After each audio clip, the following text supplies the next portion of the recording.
Thank you for joining us for Weekdays Live with Reverend Al Sharpton. Take the time to share this broadcast right now. Tell your friends it's time to keep it real with Reverend Al. Comment your questions now in the chat or call Reverend Al Sharpton directly on air at 877-532-5797. Now stay tuned for Reverend Al. This is Reverend Al Sharpton. As you watch the broadcast, support National Action Network. Go to www.nationalactionnetwork.net and be involved. You can join, take your membership right online, www.nationalactionnetwork.net. Getting ready to start the program, but we need you to be part of the movement.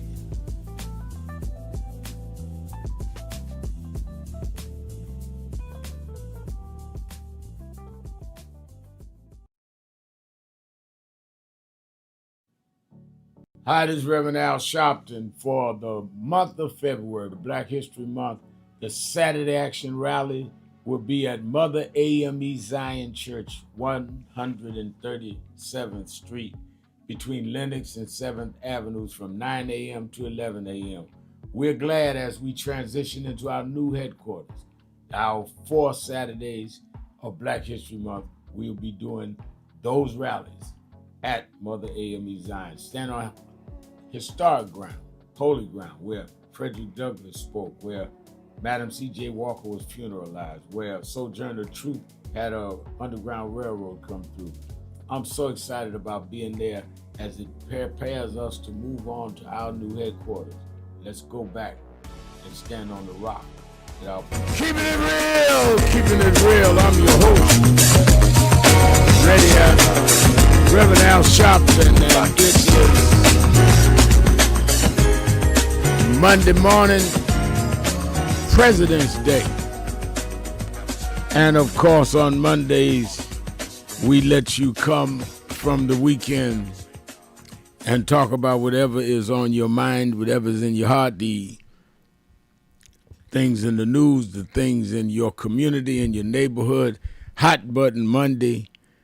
And I want to couple it up today, what I've asked our listeners on my Sunday show, to give an American history. Who would you list as the 3 best presidents of the United States? And why? And you may want to give your issue, you may want to address something going on in Hot Button Monday, and also give us your 3. But I'm open it up for everybody to express themselves. 1-877-532-5797, 1-877-532-5797, or you can go to our message board. Bruce Turner is on the message board already saying, hi, Hot Button Monday. Hello, Rev. I watched you yesterday on Politics Nation. Well, I'm glad you did. I hope others did as well. And somebody said, good morning, Rev. Do you take a day off? Not if I can help it. As long as God, that was Rev 206, 11216 Rev. He says, Dr. Sharpton, do you take a day off? Nope. Ever since I was born, Doctor, God ain't took a day off on me, so I ain't taking a day off from what He blessed me to do things I never thought I could do. So I'm doing it as long and strong as I can. But I appreciate the prayers. So you can call in, or you can, of course, go on the message board as I've been reading some of the messages. Let me tell you, we're at a critical point in American history. And because of our story and because of the history, I think we have a unique perspective on President's Day. I was on Morning Joe this morning, and I mentioned to, I think it was, I was on with some of the historians, that the beginning of, or the recognition, celebration of the 250th anniversary of the Declaration of Independence forming the country, 1776, is different from us that were enslaved since 1619. So when you talk about who was the best presidents, you're talking about under who? Because from 1619 to 1863, we were slaves. So we didn't count with who was president of the country over us because we had no say-so. And a lot of people get uncomfortable when you bring that up, but I get uncomfortable not to bring it up because it happened to us. Women couldn't vote. So when you address this issue, address it based on what period of time do you see. Now, I accept the fact that some people say that I'm choosing the best president at the time because they challenged certain times or they changed certain times or they was consequential, whether I agree with the consequences or not. I'll accept that. But it's very, very interesting of who people see as the best president. I posted on my social media, Facebook and Instagram, the whole social media spreads that we do, that I've been blessed to have engaged the last 5 presidents, and I put the pictures of me with them up, including Trump. I dealt with Trump during COVID, called him about black churches. Though he's attacks me every 3 or 4 months, and though I clearly disagree with his policies and him, I don't forget the whole question of policy. I think he's a racist. And I did when he was in New York. We marched on him about the Central Park 5. He claimed he was all right with us. We gave him a chance for redemption, and he came right back with birtherism. But I tell the stories briefly. You can go to my Instagram page or Facebook. I list and give the photos of me and the last 5 presidents.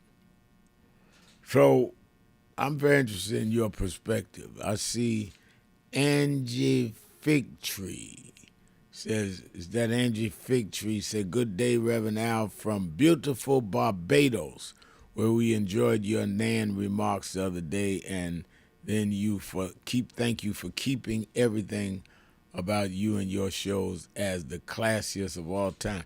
Well, Angie, I appreciate that down in Barbados. Y'all gonna invite me back to Barbados? I haven't been to Barbados in a few years now. Beautiful, beautiful island. I'd love to do the show from there. Nicola DeMarco from Tacoma, Washington is saying, I agree with you, Rev. The black experience in America is central to our democracy. Black freedom means freedom for all of us. When Dr. King marched, he helped us all. And that's my point,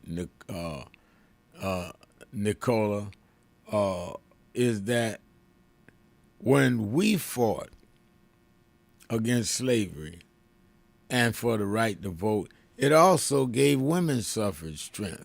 It also gave others strength. So,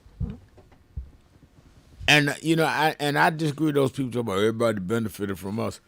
We wanted everybody to benefit. We did not want to be in an equal position and everybody else couldn't be. So let's talk about that. Let's talk about what's going on in the daily news, I continue to pray, let me say this, for the family of Suzanne Guthrie, who I know at NBC. It's been 2 weeks. It has to be very painful for her and her family. Keep them in your prayers. Former President Barack Obama called the rhetoric coming from President Trump and his administration a clown show. And he did a podcast and was interviewed, asked about it. He said he won't participate in the clown show I talked about on Politics Nation last night. And he also said that people have no shame when they find some kind of merit to doing things like depicting him and his wife as apes. Then I also see that Attorney General Pam Bondi's been criticized for saying that all of the Epstein files has been released, but lawmakers push back, citing things that they know should have been in the files that were not in the files. And then again, and I'm so glad we got that in this morning with on Morning Joe, is the whole idea of the erasing of black history, and of now today it is historically where on the President's Day you can go in national parks, Yellowstone, other parks, and free on certain days, including Martin Luther King Day and Juneteenth Day. Now Trump comes in and says, oh no, you got to pay on King Day, pay on Juneteenth Day. And they talking about, for foreigners, you're talking about $100, you're talking about by the time people eat, you're talking about a couple $100 that they didn't have to pay on King Day till now. And Juneteenth Day till now. But he kept Flag Day. You can go free to Indian National Parks on Flag Day. That's his birthday. I couldn't make this up. All right, let's get ready to take your calls. It's Hot Button Monday on President's Day. It's not a tape, I'm live. All you gotta do is call me, 1-877-532-5797, 1-877-532-5797. Mayor Rodney Jones, Queensbridge Houses, just put up his Hot Button Monday. He put the fire sign there. That's right, let's get fired up. Be right back. I want to talk to you. I want to talk to you. Just break.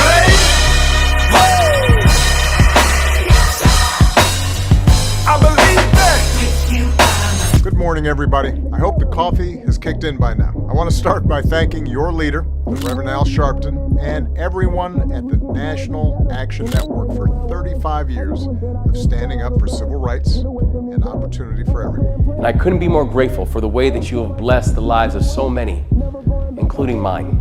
As we look today on King Day, let us not forget that we had to struggle to even have this day. They did not wake up one morning and say, let's give a federal holiday to Martin Luther King. People petitioned, people marched.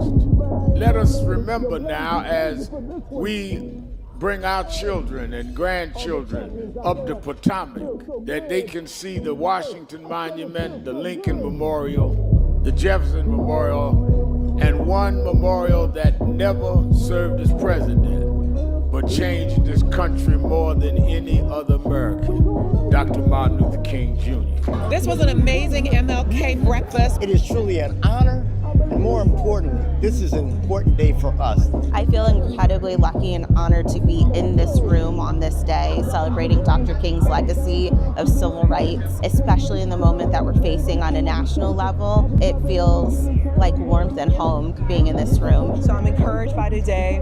I'm encouraged that we're getting out, we're protesting, but more needs to be done. We need to lean in. And let's keep fighting because the job is not done here. And I just feel so honored to get this award. It's not about getting an award, it's about doing the work. And let's keep up with the work.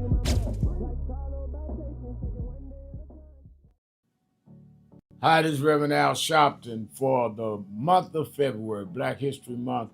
The Saturday Action Rally will be at Mother AME Zion Church, 137th Street, between Lenox and 7th Avenues from 9 a.m. to 11 a.m.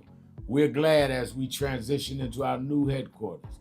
Our 4 Saturdays of Black History Month, we'll be doing those rallies at Mother AME Zion. Stand on historic ground, holy ground, where Frederick Douglass spoke, where Madam C.J. Walker was funeralized, where Sojourner Truth had a Underground Railroad come through. I'm so excited about being there as it prepares us to move on to our new headquarters. Let's go back and stand on the rock that our people stood on for decades.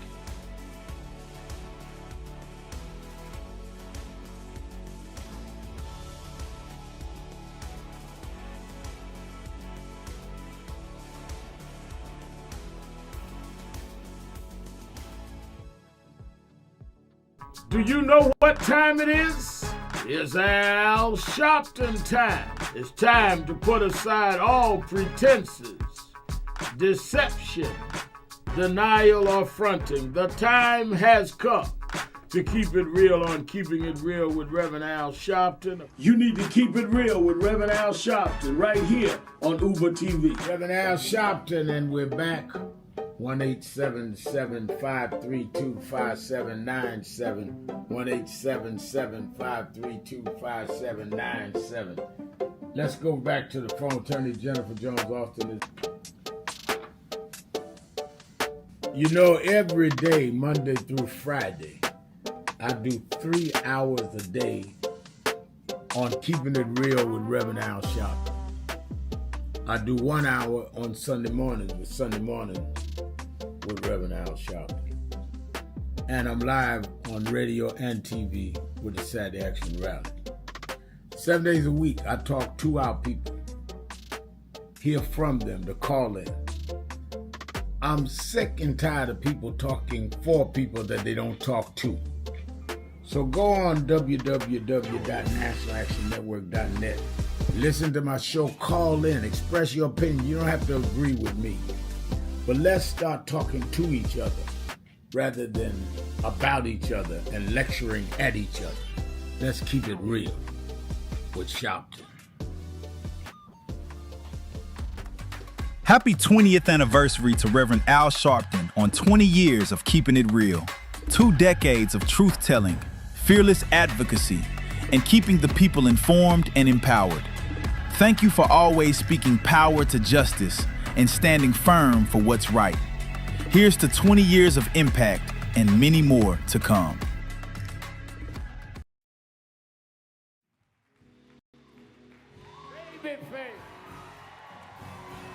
Every step I take, you will be there. Every step I make, we'll be together. Every step I take, you will be there. Every step I make, we'll be together. Every step I take.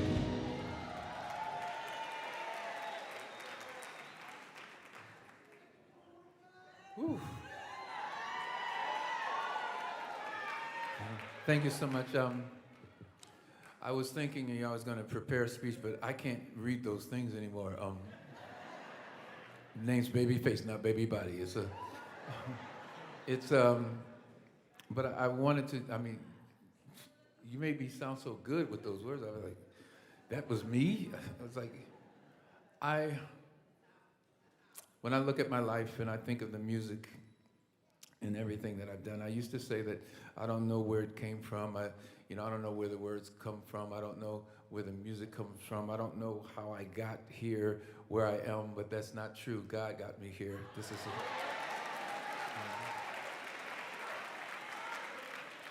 and it becomes more clear to me every day that why I'm here. And I don't even know how I ended up standing here, except for the fact that I ran into Al at the Essence. He was walking in the room, and I said, I got to go say hello. And he said, I want to honor you. And I was like, really? He goes, yeah, I want to honor you. I said, really? Yep. And here I am standing here, and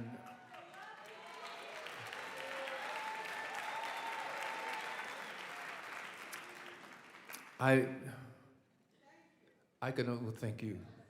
I always want to do this, Michael Jackson. I love you too.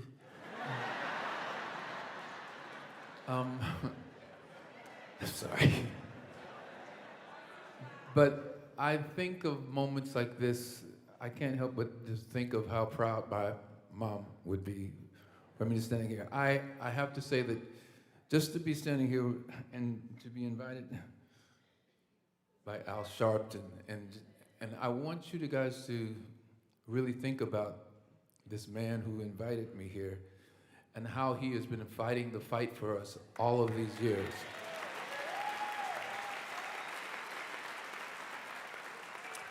I don't think we give him enough credit. I don't think we give him enough love. Sometimes you just get used to people and you think, well, that's just Al. No. He's more than that. I want y'all to give him really love. Come on, let's give him.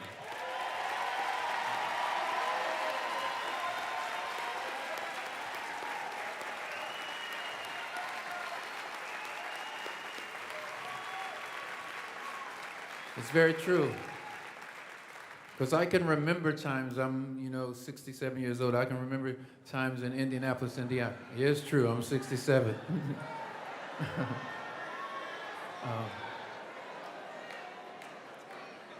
And I can remember times in Indianapolis when I was growing up, and there were places before I was 5 years old that I could not go to because I was black. And I remember how civil rights, how that changed everything for me and for my life, and that I'm standing here today because of all of those changes, and I was able to do the kind of music that I do and do everything because of those things happened. And so for me to accept an award like this, because I've never gotten an award like this before, and so I really appreciate it, and I'm just so thankful, and I thank my mom for giving me the sense to always be humble with my life and to never think that it's all about me. And so like I said, I didn't prepare. Keeping it real. I'm your host, Keeping It Real, Reverend Al Sharpton, and we're back. Keeping It Real. 1-877-532-5797.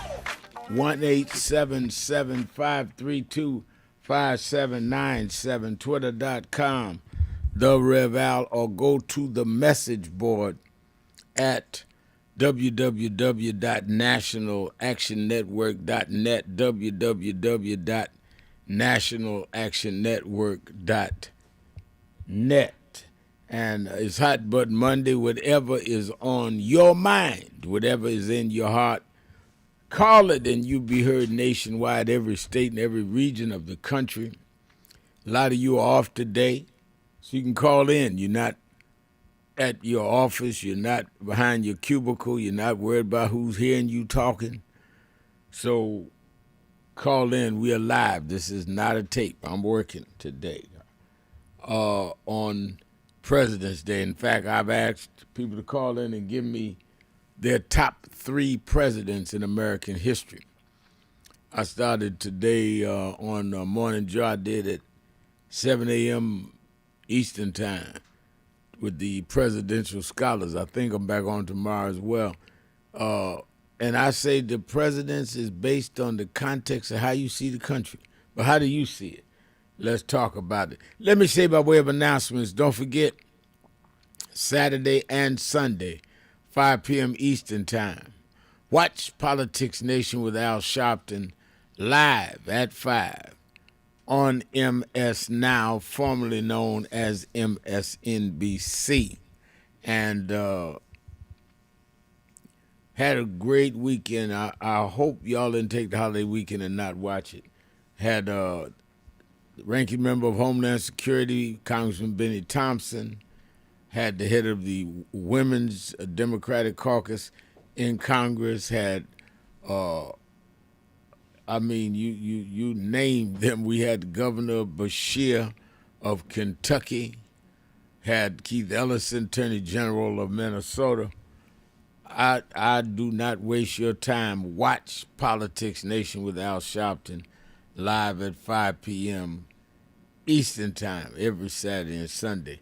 Then on Saturday Action Rally at the Mother AME Zion Church. Really something stimulating, energetic, energizing about doing the Saturday rally while we're in transition. We're moving from our old headquarters to a new one.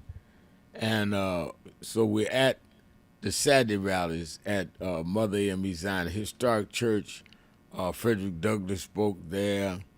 Paul Robeson was a member there. His brother was a pastor there. Madam C.J. Walker funeralized there. They have a little museum in the basement, or the fellowship hall, a lower level, I'll put it that way. And something about just feeling the spirits of all those great ancestors that remember that church, that does something.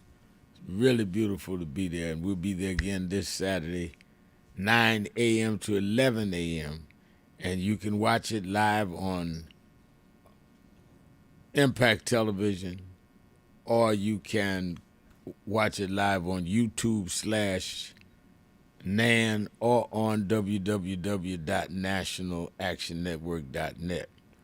Well, we are getting very close to having to cut off the registration for the National Action Network's National Convention 2026. We've got well over the 4,005, somewhere about 500 seats left that we can put out, because we got to hold about 5,000 from our college tour, from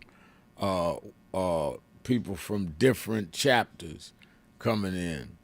And we've not had this response this early. But we're going to lock it down once we get to 5,000 so we have the other seats available. We had over 10,000 last year. We're going to probably go over more. And this is our 35th year.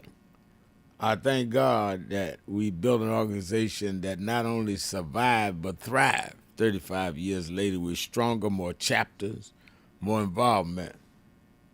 Be there with us. I have not announced the speakers and the workshop leaders and the entertainers yet, and we already got that kind of response. So that means people understand we're not just named National Action Network. We are the action, and you don't waste your time coming. In order to register for the convention, free. All the workshops, all the sessions, free. All you have to do is go to www.nationalactionnetwork.net, www.nationalactionnetwork.net.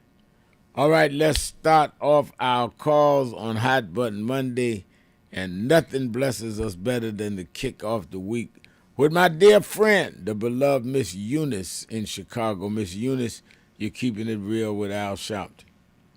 Hi, Reb. How are you today? I'm doing very well. How are you? I'm doing wonderful. I would just like to start out by saying, is this Representative Hawley, is he representative or congressman? Is he from Missouri? Representative who? Hawley. I think he is from Missouri. I'm not sure though. Yeah. Well, anyway, he is as disrespectful as they come. When he was questioning Attorney General Keith Ellison, he talked all over him and would not let him answer, wanted to treat him like a boy. And a number of Republicans do the same thing. And you know, Pam Bundy is shameful. Her time will come, and she has the nerve to say in the hearings that she would answer a question the way she wanted to answer. It's just outrageous. And I would like to know, she should be held for contempt of court for not turning over the files. Can the federal judges demand her to do so? Yeah, I think or they she can. Go to jail? I think they. But I hope so. I think they can, and I think they should. And as you said, was just arrogant about it. I'm going to answer the way I want. How do you, as someone that yourself represents the law, represents legal proceedings, how do you do that? I just can't understand how they get away. And what's the guy from Ohio that's the head of it, the chairman? What's his name? It escapes me. Jordan, is that Jordan? What is his name? Jim Jordan. Jim Jordan. And Hawley, I looked it up. Hawley is from Missouri. He's Missouri, yes. Josh Hawley. But you're talking about Jim Jordan, yes. Yes, and he said to her one time, I told you, blah, blah, blah. He let her go on, though. And, known she has spent $220 million on ads telling the people to go back to their country, and they can come in when they get it right. She's a big liar, also Caroline Levitt. These women have sold their soul to the junk man, as they say. And, Rev, I do have the telephone number for my cousin, so I can give it to the screener. All right, give it to the screener, and I'll get it. No problem at all. All right, Thank you for your call. Sure. And sure. Let me take my break. We'll be right back. Keeping it real. Sharpton, be right back. It is really a intersection of both emotions, because when I was 11 or 12 years old, so I watched the news a lot, and I became enthralled with the image of Adam Clayton Powell. I was around 11, and I convinced my mother to let me come up to this church to see Adam Clayton Powell. And in those days, people in Brooklyn used to say it's dangerous to go to Harlem. And folk in Harlem would say it's dangerous to go to Brooklyn. Now, to 135th Street, and I sat right back there. And Adam Clayton Powell walked down this platform. And I remember after the church, in those days, Johnson, the pastor's study was right inside with the plexiglass. And I knocked on the door and I told the secretary I wanted to meet Reverend Powell. She looked down this little 11-year-old boy. She said, really? She said, who did I say? I said, Reverend Al Sharpton. That call means dignity. Means we're gonna walk side by side with you, or through you. We're gonna be with dignity and integrity. We don't want any more than you have, and we're not gonna accept any less than you have. That's my thought.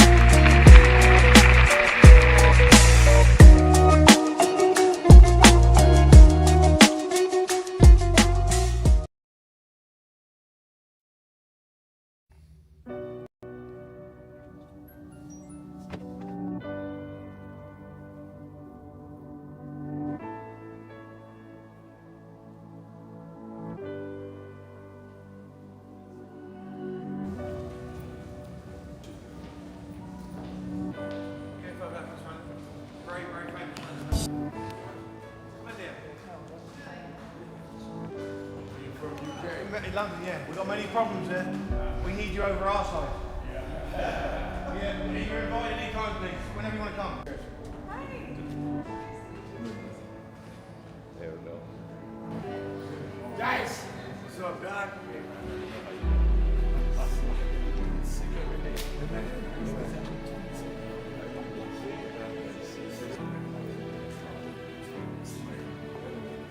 So we are in not a political dilemma, we are in a moral dilemma.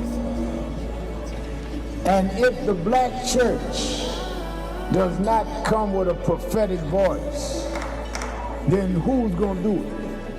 We can go through all the data, all the statistics, all we're going through in the workshops, but the question is, where is the action going to be? We all believe in Jesus. Jesus didn't teach theology, he healed people. And they learned the nature of the theology based on his healing. We got to heal this nation. And if we heal this nation, the nation will return to our churches. But we've become silent and compromised. And we try to blame it on, I'm not in this. You are in this. You live it, your members live it. Unemployment now is higher now than it's been since the pandemic. Yet we survive. Yes, sir.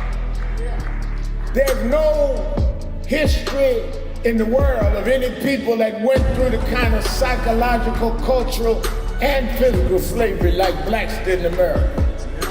The only reason we're still here is because of our faith. We had no external strength. We had an internal strength.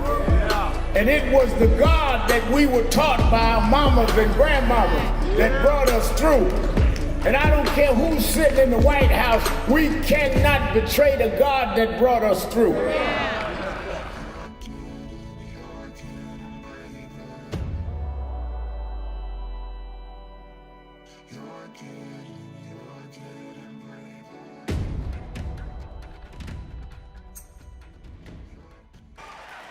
One, two, three, I got the feeling. Hey, baby, baby, I got the feeling. Oh, I got that feeling, yeah. Hey, hey, hey, got that feeling, y'all. Come on. Feeling, baby. Oh, I got the feeling, y'all. Can you put your hands together? I got the feeling. Oh, won't you say, baby, baby, I got that.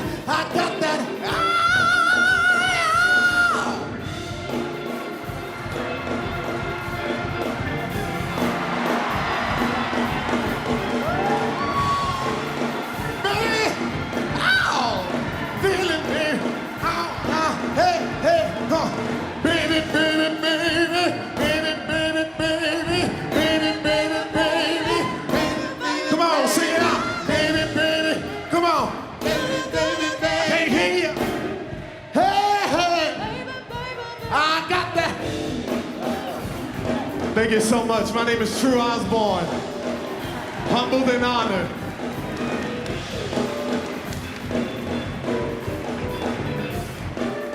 All right. Around this is so wicked. Now they're going to, they released last night a memo that said that the FBI was investigating Good. They're trying to come up with something on the victim.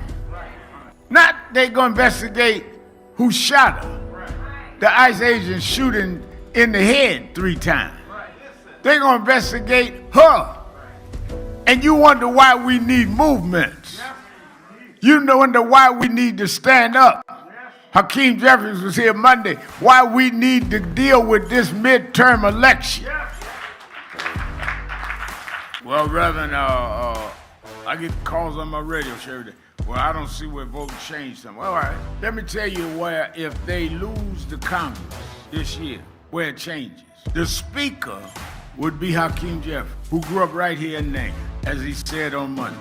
The Speaker decides then the calendar for the legislative session. The chairs of the committees become Democrats. So the Judiciary Committee, now watch this in the barbershop. The chair of the Judiciary Committee, y'all saw the Judiciary Committee have the hearing and brought in the special counsel yesterday.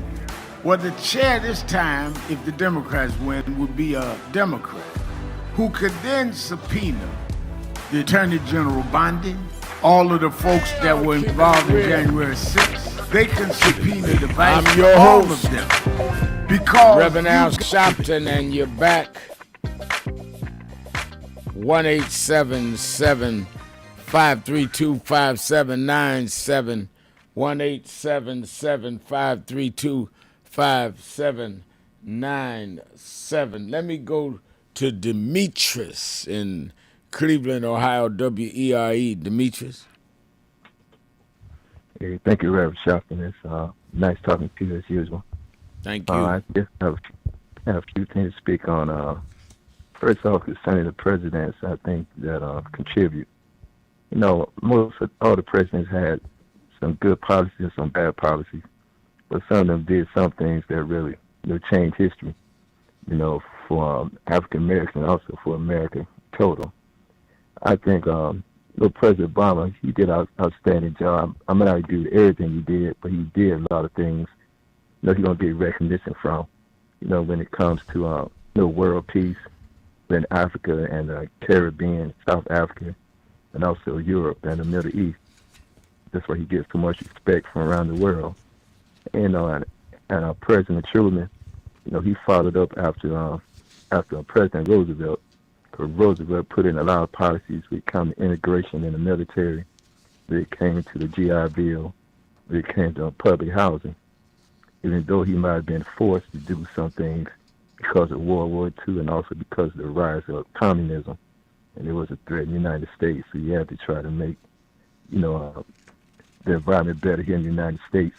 So he had to establish HUD and so forth.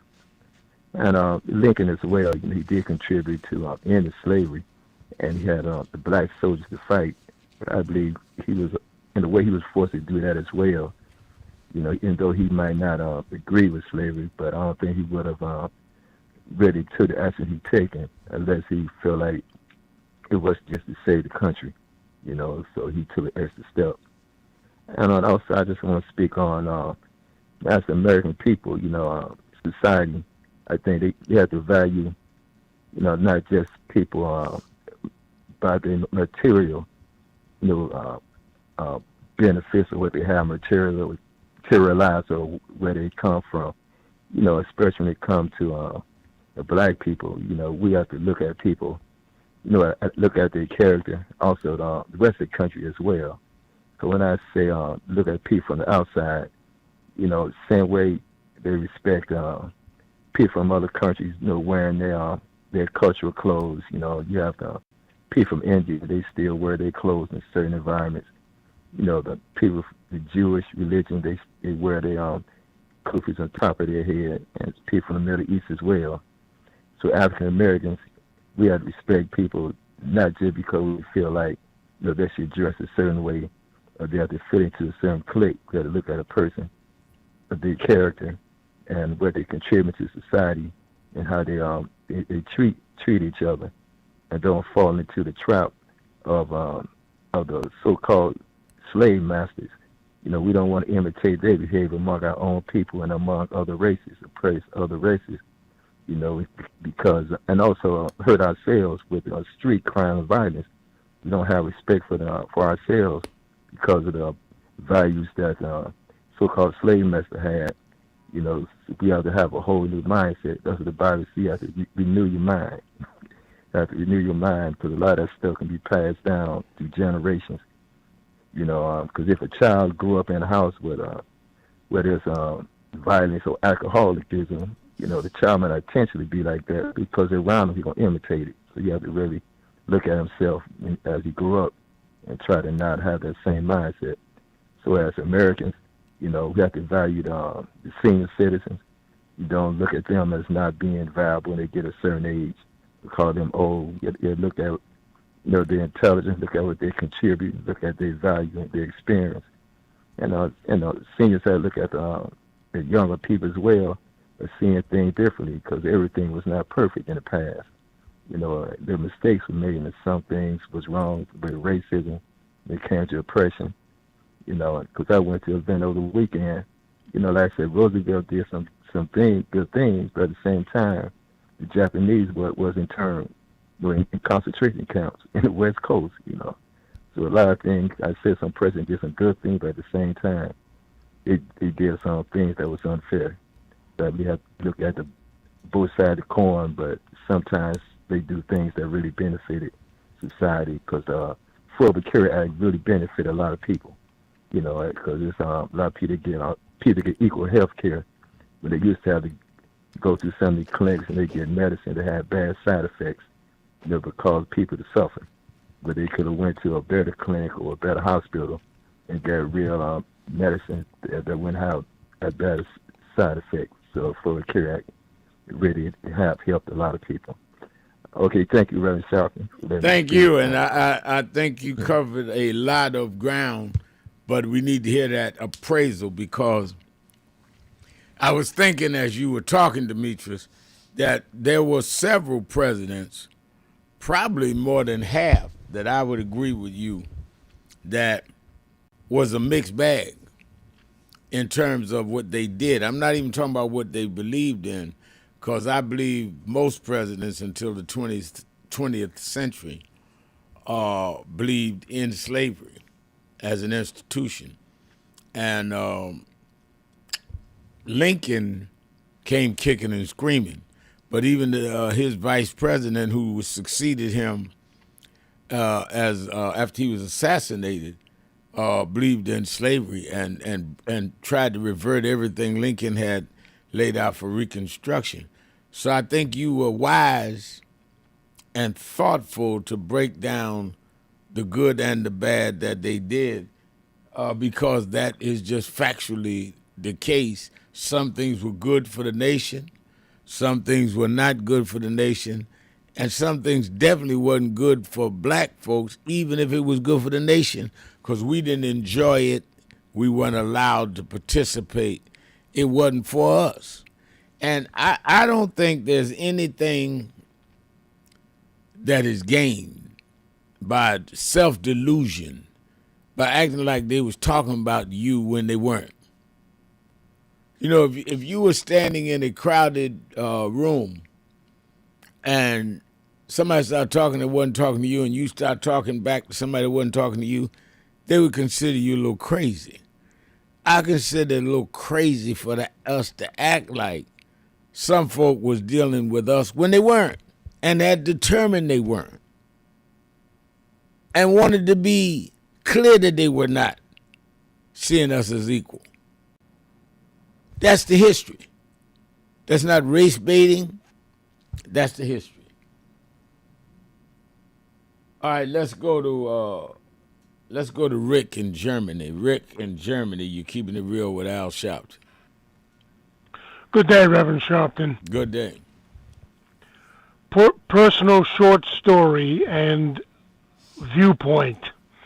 You know a little of my story and my claim that I was poisoned by Secret Services there in America.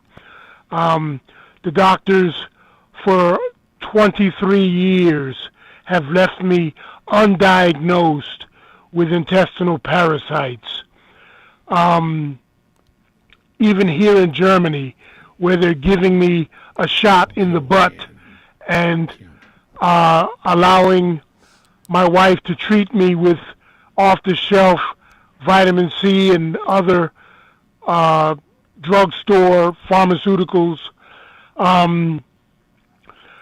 I think what I'm trying to say is if these white, Jewish, and black women of the American Secret Services could poison Robert Novak for outing a female CIA agent, if these women could poison me for talking on Radio 1 stations about my life and Secret Services abuses in my childhood, then surely they can use NPR and CNN to get rid of the wealthy abuses in politics by informing the American public about what it takes to do such a thing.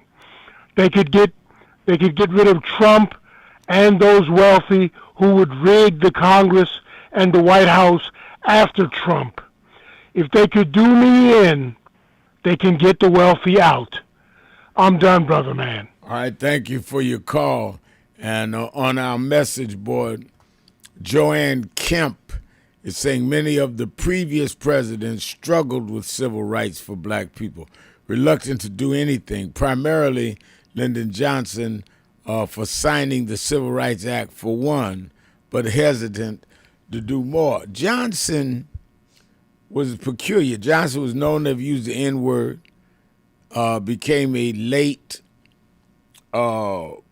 advocate for civil rights in the Senate, became vice president, under John Kennedy. Kennedy expressed support of civil rights, but was killed before he could enact it. And even Kennedy was not all the way with it. Kennedy did not like the sit-ins in the South and was nervous about having to march on Washington in August of '63. He was killed that in November. But Johnson, to his credit, did put the Civil Rights Act through that Kennedy had started, and then came back and did the Voting Rights Act, and then came back and did the Open Housing Act. So legislatively, you got to give Johnson credit, though his personal leanings were different. I've got to agree with you there. Let's go to Ira in Washington, D.C. Ira, let's take a break first, and I'll come right back to Ira. And more of you on the phones and on the message board. It's President's Day. I'm live. Sharpton.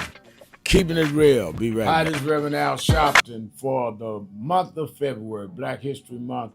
The Saturday Action Rally will be at Mother AME Zion Church, 137th Street, between Lenox and 7th Avenues from 9 a.m. to 11 a.m. We're glad as we transition into our new headquarters.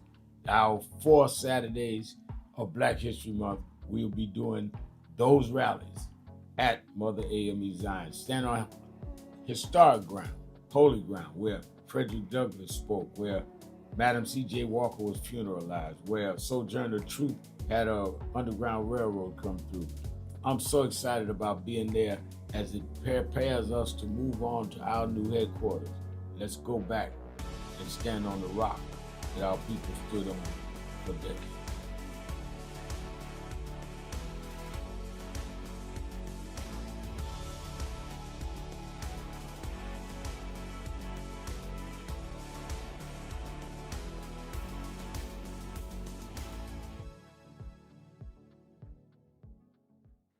As we look today on King Day, let us not forget that we had to struggle to even have this day.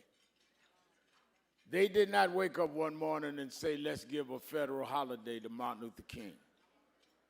People petitioned, people marched. Mrs. Coretta Scott King, who never has gotten the credit she deserves in being the force behind this movement. Congressman John Conyers, Stevie Wonder, and others. And Ronald Reagan, who had called Martin Luther King a communist, ended up being the president that had to sign the bill for Martin Luther King's federal holiday. The reason why we know struggle works is this holiday is a result of struggle, signed by a president that never thought it would be. Let us remember now, as we bring our children and grandchildren up the Potomac, that they can see the Washington Monument, the Lincoln Memorial, the Jefferson Memorial, and one memorial that never served as president, but changed this country more than any other American, Dr. Martin Luther King, Jr.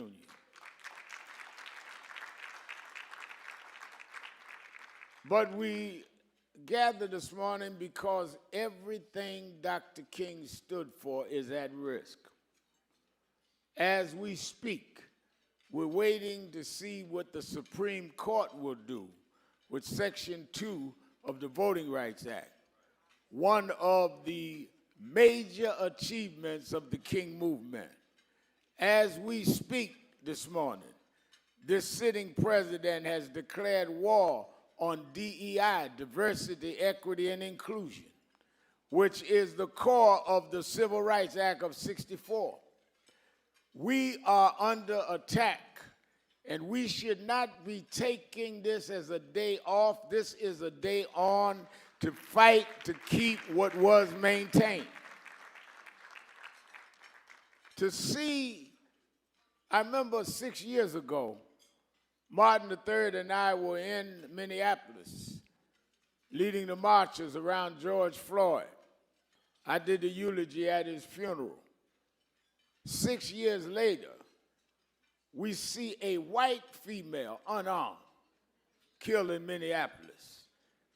We see people being racially profiled. We see that there are those that would want this to be the last federal holiday named after King.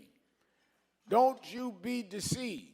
This sitting president and his cohorts would want to end Martin Luther King Day. But just like we will not let them end this day, we will not let them end voting rights and Civil Rights Act and DEI. It's not enough to remember and honor the dreamer and let them kill the dream. And that's why National Action Network has every year started in Washington, D.C. with this breakfast. And then we go to New York with our public policy forum. And every year we try to set an agenda and go into April. We always have our national convention in April, which is the month Dr. King was killed, to say that they killed the dreamer, not the dream. And those of us that come out of that movement is going to continue to fight. This April will be our National Action Network is 35 years old in this April at our convention. One of the things, though, we've been most proud of is to try to keep the assignment that we were given. As I said, Mrs. Coretta Scott King never got the credit she was due. She's the matriarch of this movement. You must know that Dr. King was in Boston, had graduated Morehouse College, 19 years old. Went to Boston University, an Ivy League school at a time many blacks couldn't get in there. Met a young lady who was in conservatories, going to be an opera singer from Marion, Alabama, Coretta Scott King. They decided to go back south. A lot of blacks that went north and had their upper movement never wanted to go back south. But for whatever reason, Dr. King wanted to go back south. And Mrs. King stood right with him and went to Alabama and ran into history. It is always those that accept the calling that change history. And we should never forget the sacrifice made of Dr. Martin and Mrs. Coretta Scott King, because they did not have to go and lead a boycott. They were Boston University Conservatory graduates. They chose to fight. And when it fell their lot, they kept fighting. And even after Dr. King was assassinated, she kept the movement going. Martin III bonded me and his mother, and she used to reprimand me. Al, you got to be careful with your language. Al, I know you up north, but do this, that, and other. She got on me about being not only in the tradition in your actions, because we always was there, but even in your rhetoric. And it was because of that that it meant so much. For the last 30 years, Martin and I have walked step by step together because we had that bond, and I felt that Mrs. King gave us that. He has kept this dream alive all over the world. He has worked with the offsprings of Mahatma Gandhi to keep this tradition going. But I thought I knew a lot about how God operates because I've been preaching since I was a little boy. So I thought I'd never see another person in the spirit of Coretta Scott King. But Andrea Waters King walks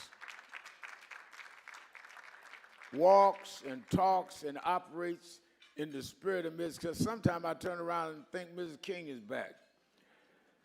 She is more adamant. When Martin and I are saying, well, I don't know about this, she gets us on the Zoom and zooms us up.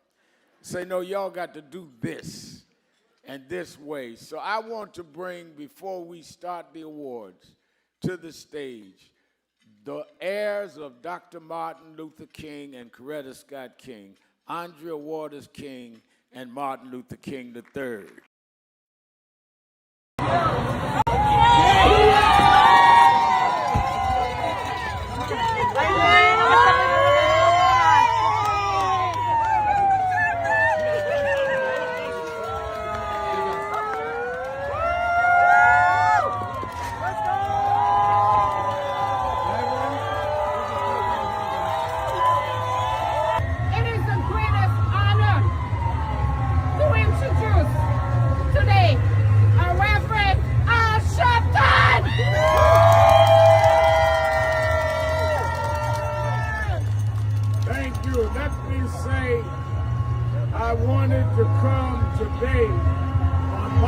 Luther King Day. Because Martin Luther King died in Memphis fighting for wages for garbage workers.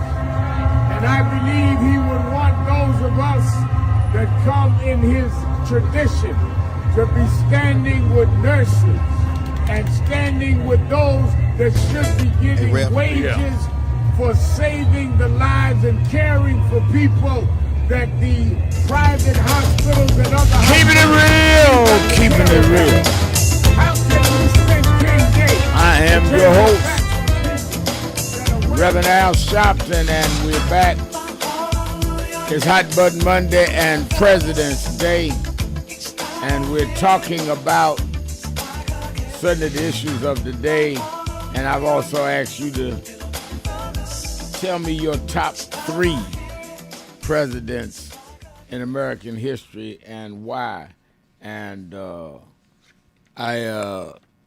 as I said, I dealt with the last 5 presidents, and varying views, various issues, differences. I did an hour on Morning Joe this morning, another one tomorrow, talk about this. One of the things, I'll give you an example, one of the reasons why I'm so clear about Trump is that George W. Bush, the last Bush, I marched on George Bush. We fought him on the Katrina disaster. I ran for president for the Democratic nomination to run against him, made my whole keynote speech that night against him, saying that our votes couldn't be bought. Yet, George Bush would have us to the White House, would hear our issues, united with us on some of the educational issues we agreed on, and was a genuine, decent person. He just said we disagree.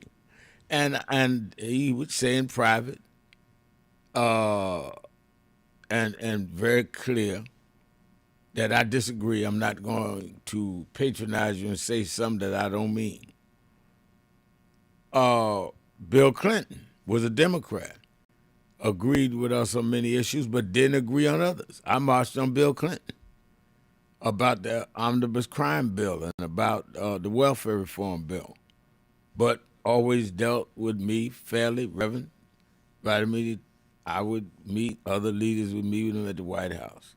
So as I said, Clinton, Bush, certainly Obama, we had very, very much access and agreed on most issues. And where we disagreed, we talked it out. And then you get to Trump, who stands out as one who is full of vitriol and hate. I don't think we agreed on much of anything other than recovering COVID after he lied about that. And then Biden, who we had a good report. So I've been blessed to deal directly, consistently, not just once or twice, but over many periods of time with 5 presidents. It's one thing for me to say I don't think this person ought to be president. It's another thing for me to say I don't think this person has the quality and ability and mentality and temperament to be president. And I think that that is my problem with Donald Trump. I disagreed with a lot of what Clinton did. I agree with other parts. I adamantly disagreed with most of what Bush did, from Katrina to the weapons of mass destruction. But I think he had the intellect and ability to be president. I just think his judgment was wrong. I don't think Donald Trump has a level of temperament, intellect, or sensitivity to be president, which is scary to me. Anytime your own staff says you don't read the briefings and you run around with nuclear weapons at your disposal, that's scary to me. So all right, let's keep talking. Let me bring in our co-host. Kicks us off every Monday. Democratic strategist and founder and CEO of Blueprint Strategy LLC, and had him as a guest on Politics Nation last night. The one and only Antoine Seawright. How you doing, Antoine? I'm one blessed little black boy, Reverend Al, because I was on with you last night, and as always, kicking off the week with you on Monday. Glad to have you with us. Give me your top three presidents in American history.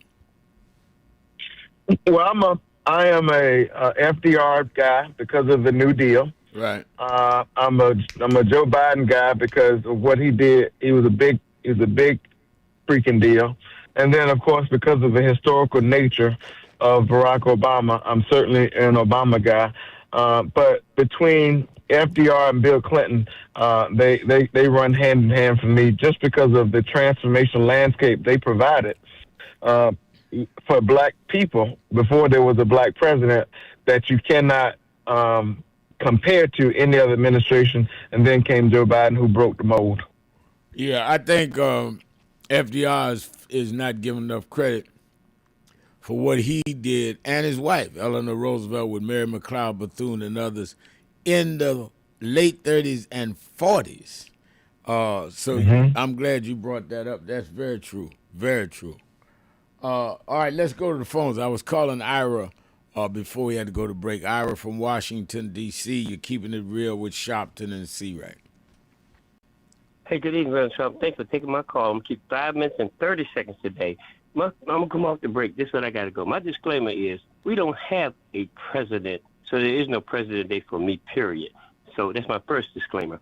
My second thing that I want to come at you is a reminder from Fox News had paid $7.5 million for lying about the 2020 elections, and it's been fact-checked, so you can pull that up. And my second to last thing is that if you're turned away from the polls, anybody who's turned away from the polls, your response is to be, please give me a provisional ballot with the receipt as required by law. And that's what you have to tell them, because if not, they'll turn you away. So I want everybody to know that you have a right to get a provisional ballot. That's a public service announcement for that part, okay? Now, my three presidents that I'm going to go to with, and don't laugh at me, Mr. Sharpton, it is Al Sharpton, number one. You ain't got to ask no questions. Barack Obama, you ain't got to ask no questions. And Joe Biden, don't ask no questions. Anyone but 41 is going to be a president. My last thing, and then get to that, and then you comment. My last thing on that is that I saw an article about this gentleman on one of these Fox News network, Tony Holman. He was given free rein to run and say stuff on Fox News, claiming that Trump has found 145,000 children in Minnesota that the prior administration failed to do. It's not 147,000 people in Minnesota. So I got to come clean with that. You tell me if I'm not telling the truth or I'm not. I'm just imagining things. So that's my point for today, brother. And I'm going to come back tomorrow with something really, really important about Marjorie Taylor Greene. She lets the cat out of the bag, and I'm going to get you tomorrow, brother. All right. Thank you for your call. One of the things, Antoine, the hearings last week, particularly the hearing of Attorney General Pam Bondi, got a lot of attention. I think the thing that was the most telling to me was not her rudeness and crudeness, but she would not even turn around and look at the victims when Congresswoman Pow asked her would she turn and look at them and apologize that they had not received justice yet. She wouldn't even look at them. Well, the hearing was a theatrical masterpiece. We've never seen cabinet officials disrespect members of Congress who, by the way, jobs is to provide oversight to the executive branch like we've seen from this administration. To me, that was simply an audition for an audience of one, Donald Trump, for him to say, that a girl, keep doing what you're doing. Yet, these are the same people, including her, who were on the streets and beating down the social media pavement about the Epstein files, claiming they were on her desk, claiming that she was going to release them. J.D. Vance, all of them, they made this a campaign issue. Yeah, we've seen redactions. We've seen them slow walk this. We've seen them jaywalk this. We've seen them do everything but provide transparency and accountability when they put together a grassroots movement around the Epstein files. Democrats didn't want this. Democrats didn't ask for this. What we said is that's what you want to do, fine. And the American people decided that they were going to give them the ability to release them, and to do that by giving them the presidency, and yet they gave the American people, primarily MAGA right, the middle finger around the Epstein files. So I'm thankful that there's some bipartisan support in the Congress to vote legislatively to release the files. Now they have to go back and enforce what several judges have already indicated about releasing the files and doing away with some of the redactions that we've seen.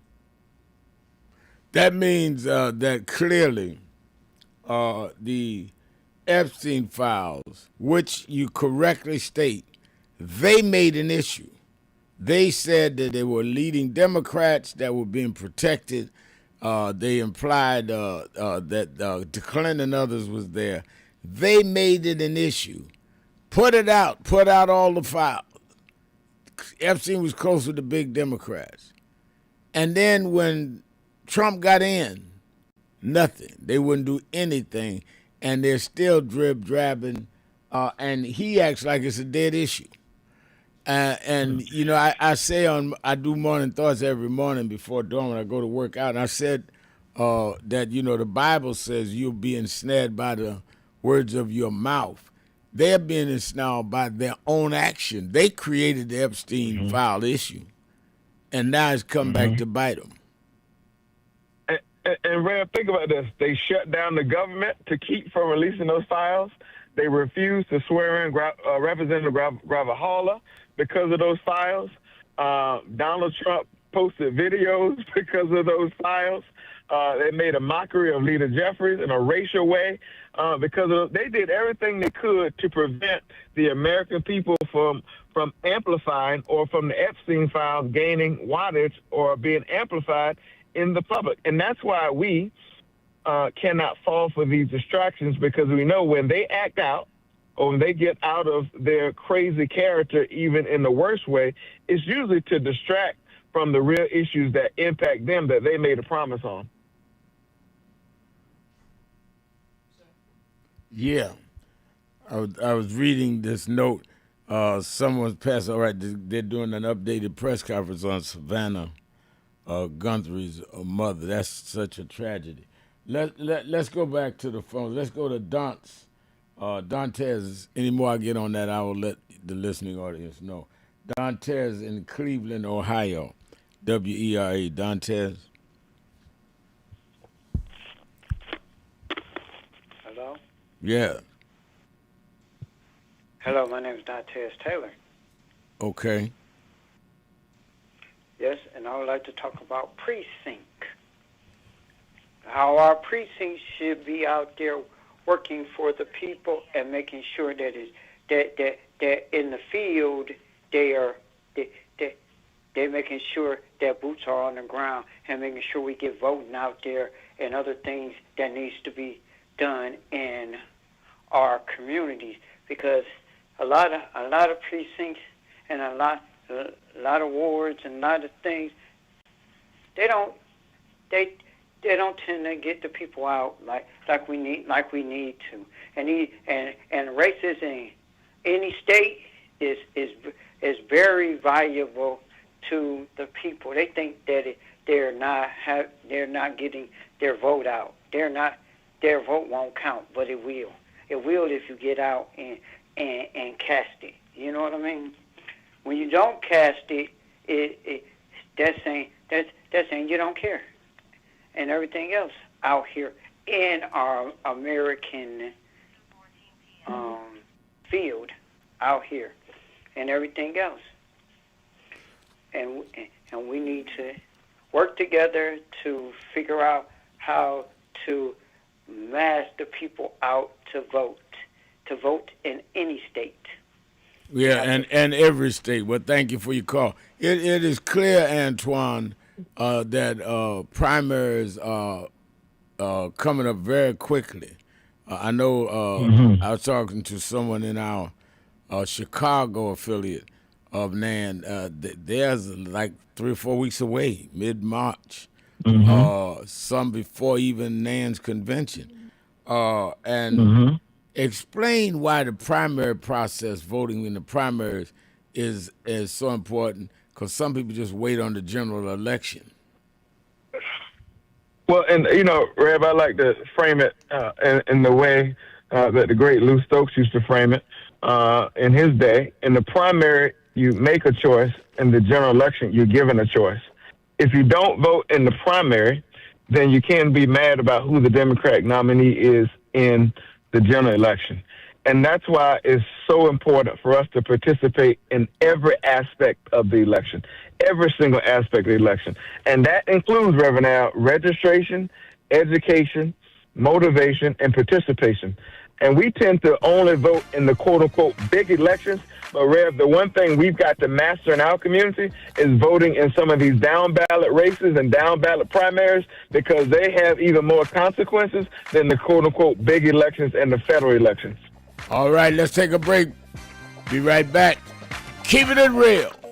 Sharpton, be right back. Around this is so wicked. Now they're going to, they released last night a memo that said that the FBI was investigating Good. They're trying to come up with something on the victim. Not they going to investigate who shot her. The ICE agent shooting in the head 3 times. They're going to investigate her. And you wonder why we need movements. You wonder why we need to stand up. Hakeem Jeffries was here Monday. Why we need to deal with this midterm election. Well, Reverend, I get calls on my radio show every day. Well, I don't see where voting changed something. All right, let me tell you where, if they lose the Congress this year, where it changes. The Speaker would be Hakeem Jeffries, who grew up right here in Name, as he said on Monday. The Speaker decides then the calendar for the legislative session. The chairs of the committees become Democrats. So the Judiciary Committee, now watch this in the barbershop. The chair of the Judiciary Committee, y'all saw the Judiciary Committee have the hearing and brought in the special counsel yesterday. Well, the chair this time, if the Democrats win, would be a Democrat who could then subpoena the Attorney General Bondi, all of the folks that were involved in January 6th. They can subpoena the vice for all of them, because you've got the power of the gavel. Wonder why nobody has asked Pence how he felt running for his life January 6th. Well, if you get the Judiciary Committee, you can subpoena Pence. This is a defining moment. As our world faces urgent challenges, the movement comes together. National Action Network's 35th anniversary and convention, April 8th through the 11th. Leaders, activists, and community voices united for justice and change. The moment is now. Be in the room. Thing past hope. Because, I grew up, like I said, single mama on welfare. And my mother told me there's a part in life that hope's gonna run out. But she told me you got a double barrel in your engine. I said, what is that? She said, you can switch from hope to faith. Faith is a little deeper than hope. Bishop Hilliard is here. Faith is when hope runs out. Faith is the substance of things. Hope for the evidence of things not seen. Faith is when we were emancipated after 246 years of slavery and walked off the plantations with no education, no money, no future. And we built black churches and black colleges and black fraternities. We had faith. Faith made us stand up to the most powerful nation in the world and turn it around. Faith means we went from the back of the bus to the front of the White House. We come this far by faith, leaning on the Lord, trusting in His holy word. He never failed us yet.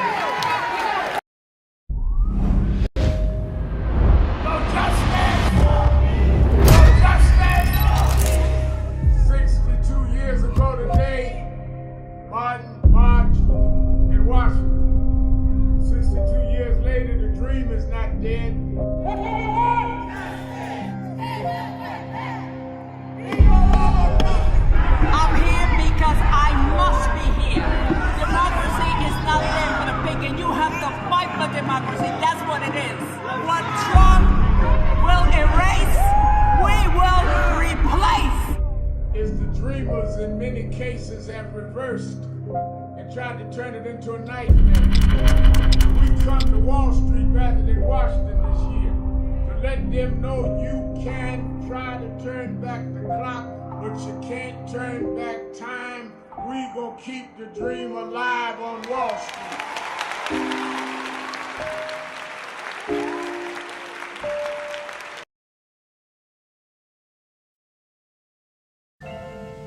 Thank God I was blessed to have both in my life. Both historic, strong figures. But if I misused them and listened to not only figures that are not as historic as them, but figures that had nothing to do with the calling and purpose of my life, I would live confused. I'd be double-minded. I'm clear. And what I want you to do is be clear. Clear on who you are and why you are. And a lot of that will be exposed to you and others by who you are around and who you allow to enter your head. Keep people at a distance that only have a distant and unclear vision of who you are and who you are supposed to be. They could be your blood relatives, but they could not be the ones that accompany you toward what you ought to be about tonight. Everybody good to you ain't good for you. Everybody that makes you laugh sometimes end up making you a joke. Hi, this is Reverend Al Sharpton for the month of February, Black History Month. The Saturday Action Rally will be at Mother AME Zion Church, 137th Street, between Lenox and 7th Avenues from 9 a.m. to 11 a.m. We're glad as we transition into our new headquarters. Our 4 Saturdays of Black History Month, we'll be doing those rallies at Mother AME Zion. Stand on historic ground, holy ground, where Frederick Douglass spoke, where Madam C.J. Walker was funeralized, where Sojourner Truth had a Underground Railroad come through. I'm so excited about being there as it prepares us to move on to our new headquarters. Let's go back and stand on the rock that our people stood on for decades.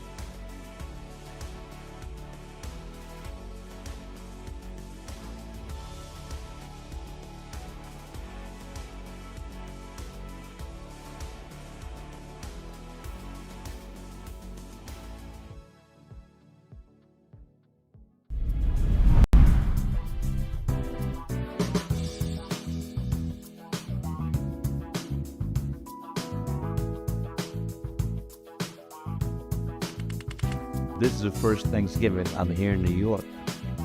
Over 20 years. I'm just glad to be here with Rev today and to hand out the food.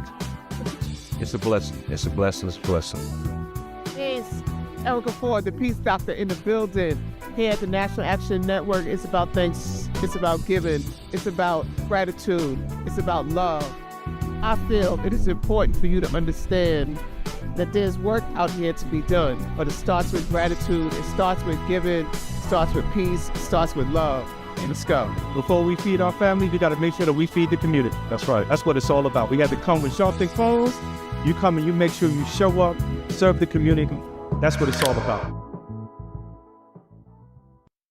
Reverend Al Sharpton, and we're back. 1-877-532-5797. 1-877-532-5797. Let's go back to the phone. Attorney Jennifer Jones Austin is. Every day, Monday through Friday, I do 3 hours a day on Keeping It Real with Reverend Al Sharpton. I do 1 hour on Sunday mornings with Reverend Al Sharpton. And I'm live on radio and TV with the Saturday Action Rally. 7 days a week, I talk to our people, hear from them, the call-ins, I'm sick and tired of people talking for people that they don't talk to. So go on www.nationalactionnetwork.net. Listen to my show, call in, express your opinion. You don't have to agree with me. But let's start talking to each other rather than about each other and lecturing at each other. Let's keep it real. Keeping it real, keeping it real. I'm your host, Reverend Al Sharpton, and we're back.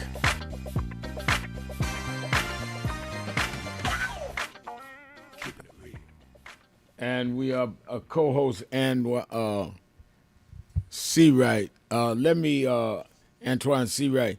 Let me read from our message board. Joanne Kemp is saying, "How about Christy Nome and her blanket, initially firing her own pilot, but had to hire him back?" I mean, this is one of the most bizarre stories I've heard, and I've heard a lot down through the years. Apparently, they had to switch planes because of a plane malfunction. The assistant, who was also co-pilot, forgot to bring her blanket off of the plane that was dysfunctional to the new aircraft picking her up. And she said, "Where's my blanket?" He said, "Oh, we must have left it on the other plane." "Oh, you're fired." And found out he's the guy that had to help fly her, and Corey Lewandowski. I mean, but again, I'm not surprised, because when you deal with the temperament and behavior of the president, he's going to hire people that have similar temperaments and similar ways of thinking and behaving. I mean, why would it make him uncomfortable? But it's just bizarre, and that's the characters. The character. I'm trying to. It's not only the characteristics, but it's a character profile. Let me put it that way. That we're dealing with, Antoine, in Washington. These people not only have no good policy, they have no class. Well, they also have no good intentions. In order to work for or work with Donald Trump, you have to pledge your first allegiance to Donald Trump and his causes. They understand that. They know that. Unlike the first iteration of his administration or his cabinet, there were some somewhat decent people who had professional backgrounds, some lens of seriousness to them, and some who did not mind pushing back because they cared about the institution we know as America, and they also understood the guardrails and the separation of powers. This iteration of his administration is total opposite.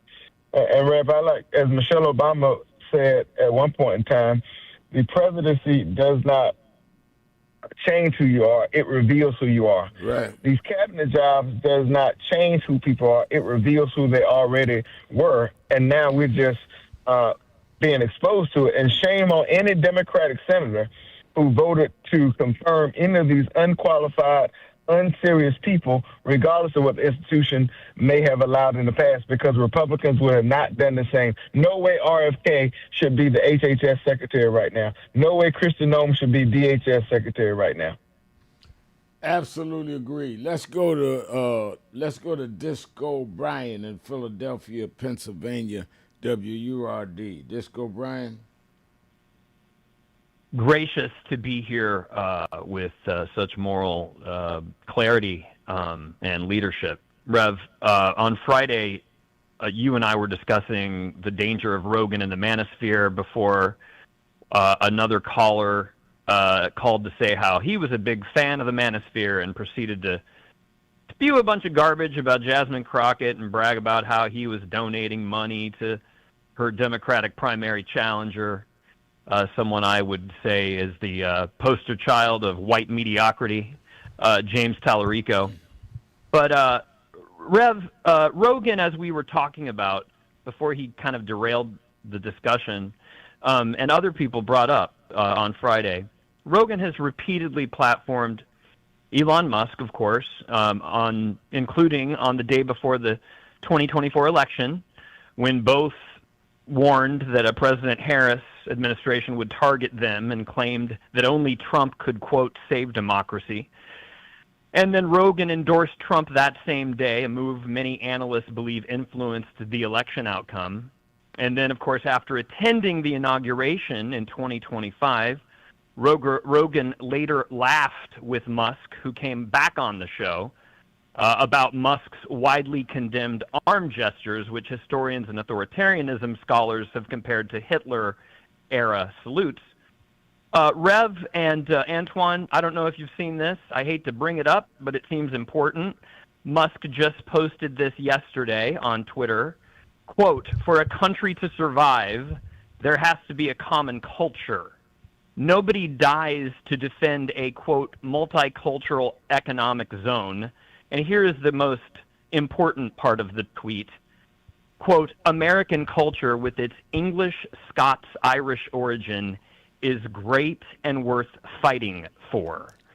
Once again, gentlemen, that is a quote from Rogan's best friend, Elon Musk. And Rev, you have brought up agreeing and disagreeing with past presidents today. And I want to thank Antoine for acknowledging Joe Biden as having broken the mold on the question of DEI and civil rights.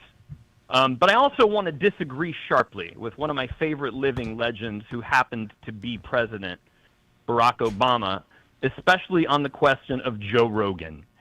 On the Mark Moran podcast a few months ago, President Obama defended Bernie Sanders for going on Rogan's show. And my question for the president, or either of you gentlemen, or anyone for that matter, is this.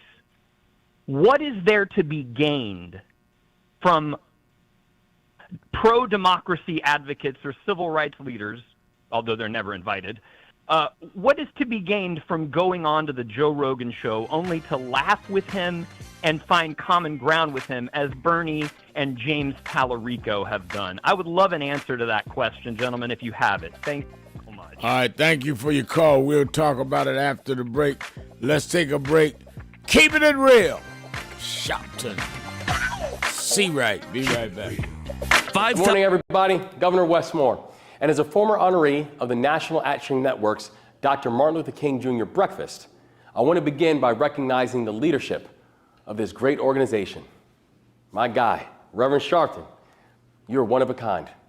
You've dedicated your life to safeguarding and advancing Dr. King's legacy, and I couldn't be more grateful for the way that you have blessed the lives of so many, including mine.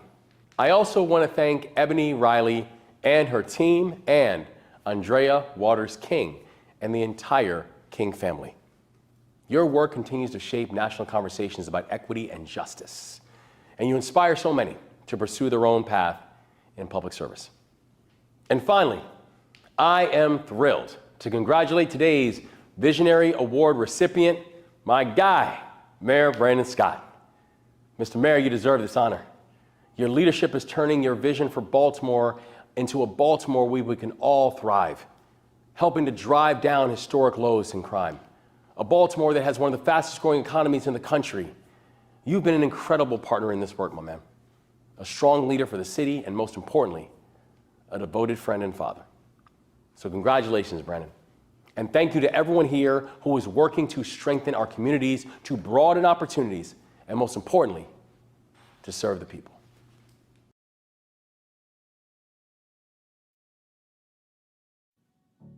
Hi, this is Reverend Al Sharpton for the month of February, Black History Month.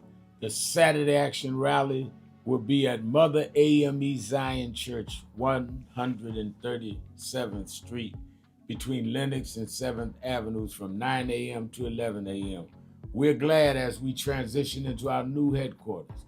Our 4 Saturdays of Black History Month, we'll be doing those rallies at Mother AME Zion. Stand on historic ground, holy ground, where Frederick Douglass spoke, where Madam C.J. Walker was funeralized, where Sojourner Truth had a Underground Railroad come through.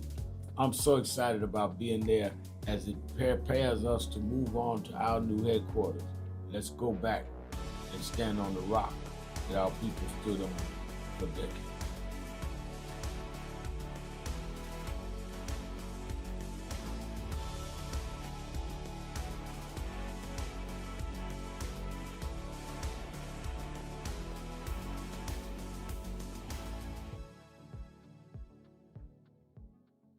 So who is Al Sharpton anyway? Who is this 33-year-old preacher without a church? A number of black New Yorkers as well. He is little more than a pudgy exhibitionist who can be counted on to show up, bullhorn in hand, at every racial incident.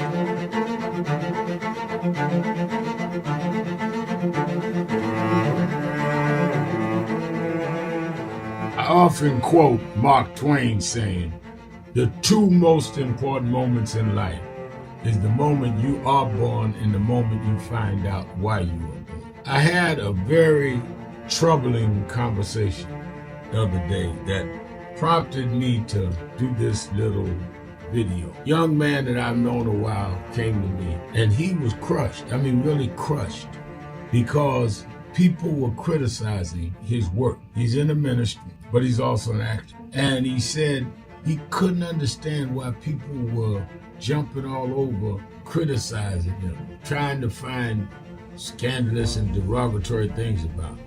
And I told him, I said, you know, you very young. You don't know the road I've traveled. They call me everything but a child of God. A blabbermouth, a loudmouth, too flamboyant, an agitator, a racist, I had to learn. Yeah, right. I was not defined by how others saw me. I was defined by how I saw myself and whether I was being true to myself. Some of you watching this don't like me. And it doesn't matter as long as I know what I'm doing and I like me for being real. So I'm doing this video to say to you, whoever you are and whatever you do, you may not be in ministry or social justice, none of this stuff, but don't live your life worried about opposition or people that don't like you. You can turn that around. Use me as an example. The same people that call me a scam artist, a con artist, a sellout, or racial hustler and all, I kept going. And the people I respected started respecting and publicly embracing my work. When Coretta Scott King, the widow of Dr. Martin Luther King Jr., had this to say about Al Sharpton. A leader who has protested injustice with a passionate, unrelenting commitment to nonviolent action in the spirit and tradition of Martin Luther King Jr. And I am talking about your leader, our leader, the Reverend Al Sharpton. The other thing that hasn't changed is the National Action Network's commitment to fight injustice and inequality here in New York City and across America. And that's not only a testament to Reverend Sharpton, it's a testament to all of you who are here tonight. First and foremost, to Reverend Sharpton. I saw him when he first came on the scene, and I have marveled at his tenacity, at the development of his intellect, and his devotion to our movement, and much he has contributed to the world we are experiencing. I am honored, and I must say that when I had my debate with Dr. King on the issue of the church and religion, he didn't warn me that after his departure, his space would be filled by another preacher, and that preacher would be Al Sharpton. All you want in life is people that matter to you to say you did all right. And more important, that you can look in the mirror and say you did all right. Thank you, Rev. Thanks for that introduction. Look, we've known each other for a long time. I'm grateful not only for your leadership and partnership, but quite frankly, more importantly, for your friendship. And thanks to all of you, members of our nation's most important civil rights organization. You have been, over all of your years, such an extraordinary leader. You are a voice of truth, a voice of conscience, a voice of practicality around what we must address and what we can do.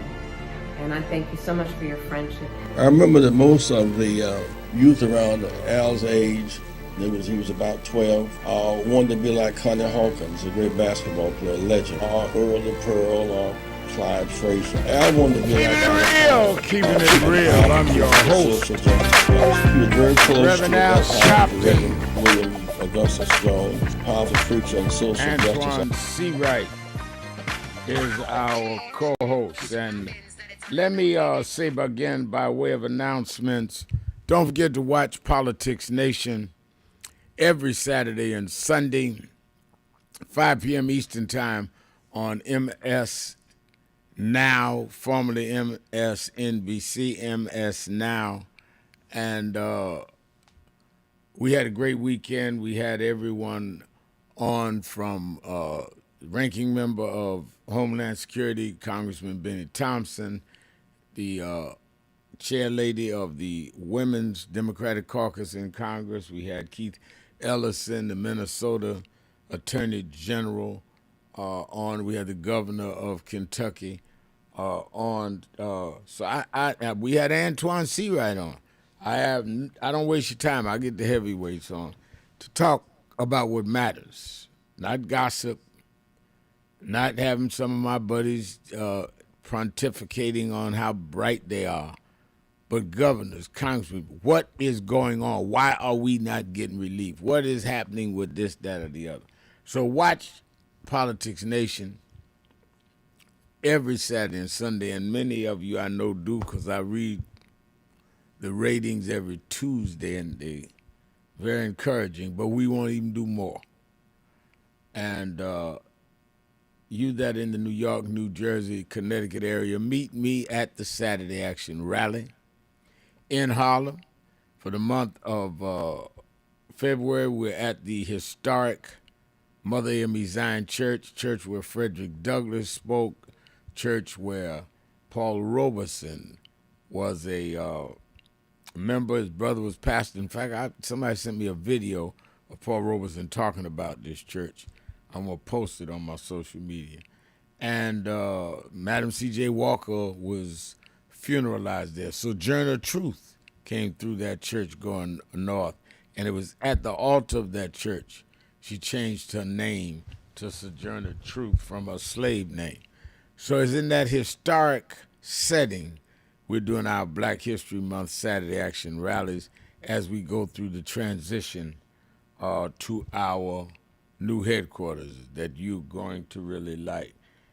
And, of course, the National Action Network Convention, April the 8th through the 11th in New York. All the sessions, workshops, and all free. And I want you to sign up.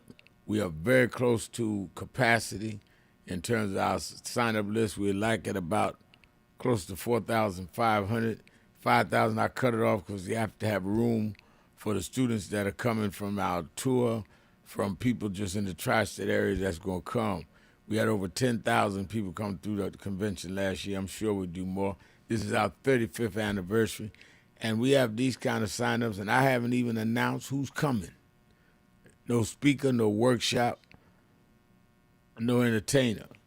So it's the strength we built in 35 years. So make sure you're there, if not the whole 4 days, 1 day, half a day, 3 days. Go to www.nationalactionnetwork.net, www.nationalactionnetwork.net.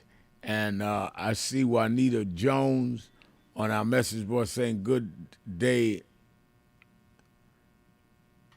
They pulled you off, and I can't read it now. Okay, there she go.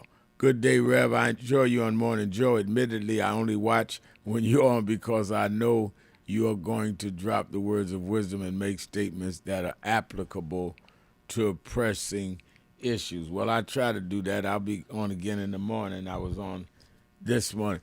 Let me go back to something that Disco Brian said. In fact, Trisha 1989 says on the message board, I agree with you, James Thomas, Disco Brian. These far lefties are down here in this Crockett versus Tallarico race. If you see the amount of money he has raised compared to Crockett's, it's insane. You know, the whole question of progressives and I've always raised around the country and in New York is progressive for who? Because I have found as many reactionary and dictatorial and inflexible people that call themselves progressive as I have conservatives. And I have found that a lot of their ranks is not inclusive. And they're quick to say that our black elected officials are too moderate. Moderate for who? About what? And a lot of them do not understand we have to deal with balancing racism and our economic status and our positions on other things. Where they don't have to do that, they can go home, many of them, and deal with a very comfortable life. So it's in that context when Disco Bryant raised the question about going on Joe Rogan. I think that that some people go on any station or any show because they have to try to get votes, even if they think only 10% of that audience is even open to them. If you got close election, 3 of those votes matter. Some others can afford to say, I'm being selective. I'm going to do whatever I want to do and not do because I don't need to win votes. I don't need everybody. So, you know, I don't know. I have mixed feelings about whether or not Bernie or whoever went on Joe Rogan. Now, if they went on there changing and they went on there genuflecting, then I do have a problem with that. But I didn't hear it. I didn't see it. And but I think it was in that context, Brian, that maybe Obama defended him. I don't know. I've never been invited to Joe Rogan. Don't know. I certainly never pitched to go on. And if you invite me on, I don't know. I'd have to know the rationale why I should do it. Before I did MSNBC, I went on Bill Riley's many times. I went on Sean Hannity many times. And a lot of the reasons I did is because I wanted their audience to hear the other side. And if I only got 3%, it was worth it if we were trying to win an election or get some legislation. So I have mixed feelings about it. Strategically, sometimes you got to do things that emotionally you don't feel comfortable with. Antoine, your answer? Well, Rep, you leave no battery uncharged. And I believe that you should go everywhere and speak to everyone in order to win over the possibilities. I appear on Fox News on occasion. I go on conservative radio when invited. I will go anywhere and speak to anyone with respect. And I say with respect because I won't tolerate disrespect on air. The problem is when we operate in a silo and we don't take the opportunity to go on these networks, these extremists or these independent thinkers, they only hear one side and they take that as a political gospel. So I think it's important to give them an option and an alternative. And what I figured out is that you take Joe Rogan's show, you take some of the Fox News programs, believe it or not, their audiences tend to be filled up with African-American men and working-class folks who we need to win over as Democrats. So I think it's important that we show up in places, not just from a new media standpoint or media standpoint. That includes going and knocking on doors in conservative areas. That also includes communicating with them because, believe it or not, this right-wing extreme agenda that's in place by the majority party and this president, it's hurting conservatives in the same way it's hurting Democrats. Now, they don't talk about it out loud, but I just went back to the 18.2 million Americans in red states who are seeing their premiums, co-pays, and deductibles skyrocket because these extremists don't want to expand those tax credits that are aligned with the Affordable Care Act. That's important. And they need to know that their insurance companies, their insurance prices, premiums, co-pays, and deductibles are going to go up simply because the party they voted for is in charge and won't do anything about it. Same thing with farmers, same thing with union folks and so forth. So I think it's important to take our message everywhere. Yeah, I like I said, before I was at MS, I would do that. But again, I don't jump at every opportunity either because you don't want to sanitize some filth at the same time. Let's take a break. Be right back. Keeping it real. Sharpton. Be right back.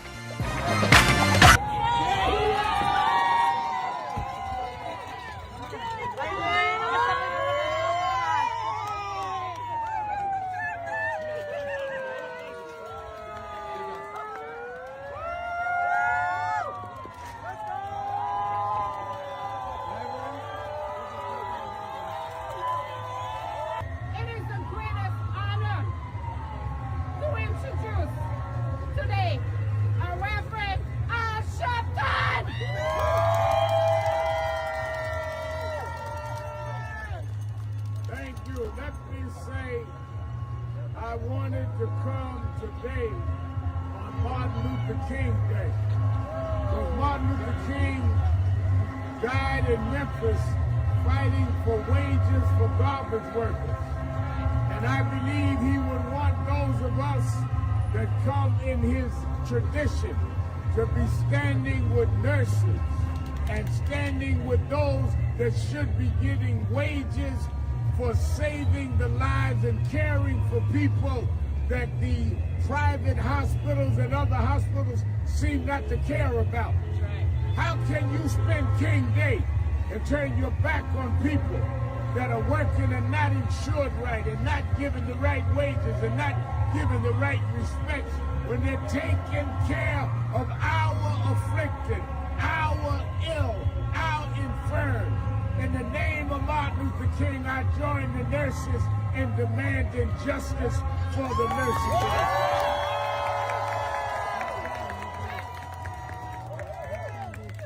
This is not only a labor issue, this is a civil rights issue. This is a human rights issue. It's an issue that black and white, Latino, Asian, all can stand together. Because those that want to make profits out of people's illness, rather than pay for those that care for them, that stand for them, that are there when their families are not there in some cases. So we had to come on King Day. Many of the dignitaries came to the House of Justice, but I left to come and stand here with them to let them know that Martin Luther King Day is a day to stand up for those that are standing in the cold, but they never left the patients in the cold. No justice. No peace. No justice. No peace. No justice. No peace. No justice. No peace. No justice. No peace. All right. Thank you, Mr. Sharpton. Thank you. Thank you. Reverend Sharpton, how do we begin to make peace with our past? I don't think it's our obligation to make peace with our past. I think it's our obligation to learn from our past and to understand that soon we gonna be the past. I mean, a lot of us act like we gonna be permanent and that the past is the past. If we draw on the strengths of the past and uphold the dignity and the integrity of our people, and then perform it at our highest level in our generation, as Dr. Moss said, that's our obligation. You know, one of the reasons that I've been so concerned about this cultural tone that we're in now is a lot of us have lost the dignity that our community has shown from Jamestown to now. I've questioned some of the artists that no longer sing to uplift us. And there's never been a generation that didn't use our music and our culture to lift us up. And the excuse is where they say, well, we just want to show what's there. But we never just accepted what was there. We always looked at what was there and looked through it and brought our people the way it needed to be. So in slavery time, we were singing Go Down Moses and Swing Low Sweet Chariot. We wasn't singing about the cotton picking nigga in the field. That's what we saw, but that's not what we sang. In slavery,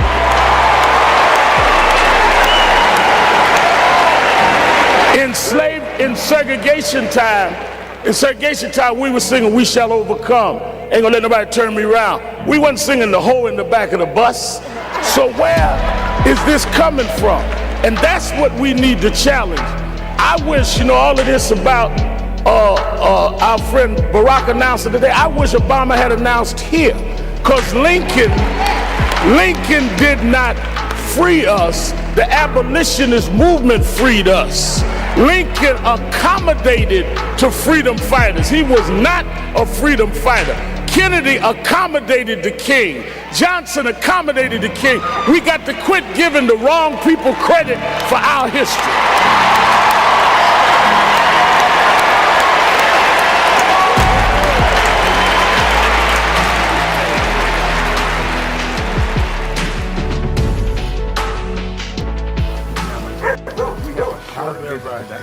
So we just wanted to greet you all and thank you for allowing us in. Yes, sir. We were cool. Yeah, we was here. They were on the plantation. Our family was on the plantation. Wow. And that's, of course, that's the slave house. That's one of the slave houses. Sir, it's been 13 years. That's right. Good to How see you been? Doing fine. Good.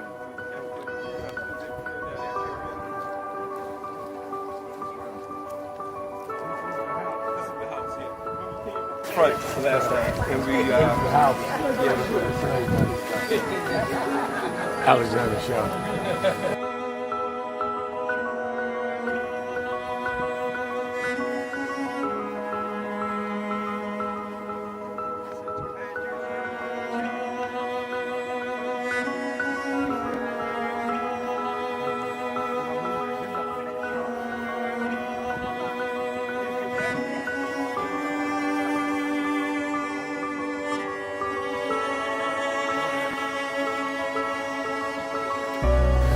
How many slaves were staying there? I have no idea. This is where they would have a slave. Yeah, that's when exactly. That was exactly.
The two people that most influenced my life are from South Carolina, James and Jesse. Jesse right up the road with me. I went and spoke at his mother's funeral. Jesse walked me to my mother's casket. Wow. From South Carolina. That's the balance of my life, James. Yeah. Civil rights, shoulders. But also where your people from too. Literally. Yeah, right. And when I knew Jesse was from James, I started president. Yeah. And James had died before I knew about him in South Carolina. Oh, really? Yeah. James died December 25th. He died Christmas Day, 06. And they came to do the story for February of 07. They came in January. His daughter swear that was his daddy and him and pushing the information out. Wow. And I called Jesse and told him, do you know that my great-grandfather was a slave about 45, because Greenville right up to I-20. He said, I told you we was connected. That's why you got to listen to me. But now. Welcome back, everybody. My next guest is a TV and radio personality. He's an activist and the author of a new book, The Rejected Stone, Al Sharpton and the Path to American Leadership. Please welcome my friend, Reverend Al Sharpton.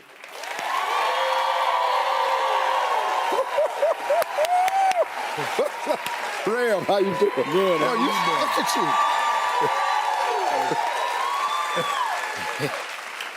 How you doing, man? I'm good. How are Boy, you? You're getting sharper and sharper. No, I'm trying to be like you. Man, I'm trying to get my weight together, man. You look good. How much weight have you lost? All told, about 120 pounds. That's been great, man. I'm gonna get into this book, but I gotta tell you, man, I really do appreciate your Keeping it stand for the real, small. keeping it real. I'm He's the your common host, man that is really connected. Reverend Al Sharpton, and we're back. Antoine Seawright is our co-host, as he is every Monday, and gives us his insights and commentary. Let's go to Todd in Cleveland, Ohio. Todd.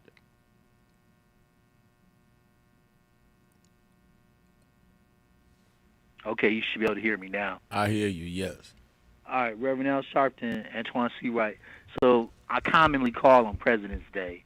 I do have something I want to finish with you and Jennifer on Thursday, and as it applies to a policy that we were discussing. But here are my three presidents, and I've done a pretty thorough study of 11 presidents that existed that were not in my lifetime. So I'm only going to be able to talk on authority of 3 out of those 11, and that's Garfield, Truman, and Grant. I don't believe we've had a president that's been more pro-black than Garfield, and the evidence is overwhelming that my statement is true. Garfield All just get a right. chance. Give me your backup data on why we did not have a president more pro-black than Garfield. It was the adverse conditions that he lived in and promoted the well-being and the advancement and freedom of black people in this country. As a president of Hiram College, he educated them. He understood that there were only subtle differences between the black population and the white population, and almost all of it was related to the fact that they weren't allowed to be given a fair chance. When he was a brigadier general, he's out there fighting for the cause of black freedom. He was the only general that refused to send back any slaves of any of the battles that he won. He won all his battles in Kentucky. He sent everybody back up through the network that he was connected with in the Underground Railroad through Ohio. When he was in Congress, he was a radical Republican, and Garfield believed wholeheartedly in the 13th, 14th, and 15th Amendment. He was involved in pushing having those amendments created and then pushed through Congress. He was also, when he was in Congress, he was the I got a copy of that speech that he gave when they were putting together the first Department of Education, how he believed that the black population needed to be more involved in order to move our economy forward, and that's part of what he was talking about when he helped move in the Department of Education. And then after that, after the crisis of 1876, Garfield led the team of investigators that went down into the South and proved that they had been rigging the elections. They were killing people, they were blocking people from being able to vote, and they were throwing votes out. Garfield was the lead of the team of the investigators, and that's before he got into the White House. And when he got into the White House before they killed him, he was already putting in place ambassadors, black people that were ambassadors to other countries, and he was turning over a way that we hire people hire people for the government workers, so that there'd be more black people that could get in. And we should note that a lot of black people made it up into and through the middle class as a result of working in the federal government. And when Chester Arthur took over after Garfield was murdered, a lot of Chester Arthur's policies were Garfield's policies that he just pushed through. Garfield was a pro-black and under very adverse conditions. So I wish more people knew about him, for real. But and then I would say Truman, because Truman was a practical man that knew how to move in a way that it wasn't obvious what he was doing, but still obviously moving what he wanted to move forward. He was actually more of a spy in the Ku Klux Klan as opposed to being a part of the Ku Klux Klan. He really was. And there's records of what happened to some of those people that were in the Ku Klux Klan that had contact with him after he moved a little bit further up into the government. And he did sign that executive order that he helped put together to make sure that the military got desegregated. He tried to advance Social Security. He tried to increase the minimum wage. He tried to increase fair housing, and he made it openly that he was pushing for it. He didn't get it the way that he wanted it to go. He was moving forward Roosevelt's fair deal, and Eleanor Roosevelt's fair deal, as far as I'm concerned. I put her in that, even though she wasn't an elected official. And then there's Grant. Grant had an understanding that was clear that our economy moved forward with all of us involved, not just white people, not just black men. And unfortunately, he had some people that were working aggressively against him. Again, these are adverse conditions. The war just recently ended, and the South really hadn't quit. The ones they knew how to undermine if they couldn't win a fist in a gunfight, in a cannon fight. So those are my three right there. And yeah, I think, thank you for your call, Todd. I think, Antoine, that people don't realize and are not educated to the fact how race was such a thread throughout American history. And that, for example, John Wilkes Booth, who killed Lincoln, Abraham Lincoln went out to a opera near the White House, and John Wilkes Booth was the star of the show and jumped up and shot Lincoln as Lincoln was sitting in a booth around the Confederacy. Booth was a racist and member of the Confederate. All of this through history, race was a dominant factor, which is why I have a problem with some that call themselves progressives that do not deal with the issue of race. Some do, many do, and work with us. But then some don't and act like it's only about class and not race. And they say, no, we handle race fighting classism. Not dealing with the fact that you could be the wealthiest black in America and still be treated second-class citizens compared to some low-income white guy in a red state. And they do not want to deal with that, and I've got a problem with that. Well, Rev, I appreciate the Truman reference because, as you know, it was Sergeant Isaac Woodard, black soldier who came back home to Batesburg, Leesville, South Carolina, not far from Edgefield, where your roots are, right, who wanted to simply use the public restroom, but he was beaten with a billy club by two police officers, poked his eyes out when Truman got the word that the decorated soldier who came home from war, eyes were poked out and was beaten bloody and taken to jail. That forced him to integrate the armed services, and people like my father and others were able to serve. So I appreciate the Truman reference. But I think you're spot on. What I've seen in my political lifetime, particularly working in politics for over 20-some years now, is the fact that white working class or white progressives want to tell black people how to be progressive. Right. We're black. We've had the struggles and issues in this country since our arrival. And who can be more progressive than black people? We had to fight for our right to vote. We had to fight for our very existence. We had to fight for some of the things that they were naturally born with and inherit.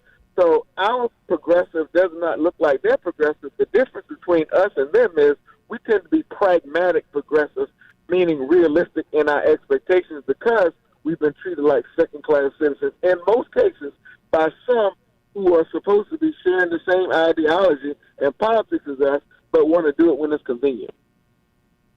That's right. I totally agree with everything you said. Let's go to Chicago, my friend, the activist extraordinaire of the Midwest, Pam. Sister Pam, you're keeping it real with Sharpton and Seawright. Hello, Reverend Sharpton. How are you? And hello, Antoine Seawright. How are both of you? Doing well, doing well.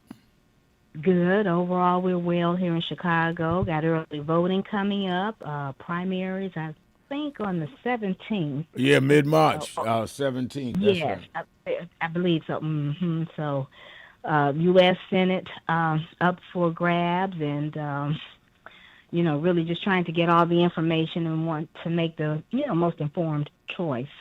As it relates to today being President's Day, I would have to say FDR, I would have to say Biden, and I would have to say Obama. Not necessarily in that order, but just looking at President Reverend Sharpton, who really tried to deal with some equity Didn't always get it right, but they at least tried to deal with it and were able to push forth some policies and legislation to address the issues. I mean, health care, that's about equity. You have nothing without your health. I don't care if you're black, Jewish, Asian, white, I don't care. So I'm always interested in presidents who wanted to invest in safety nets to make the country better, to make people's lives better. And so for me, that's been recently those in the Democratic Party, but like I say, you know, not perfect, but certainly willing to work on some things.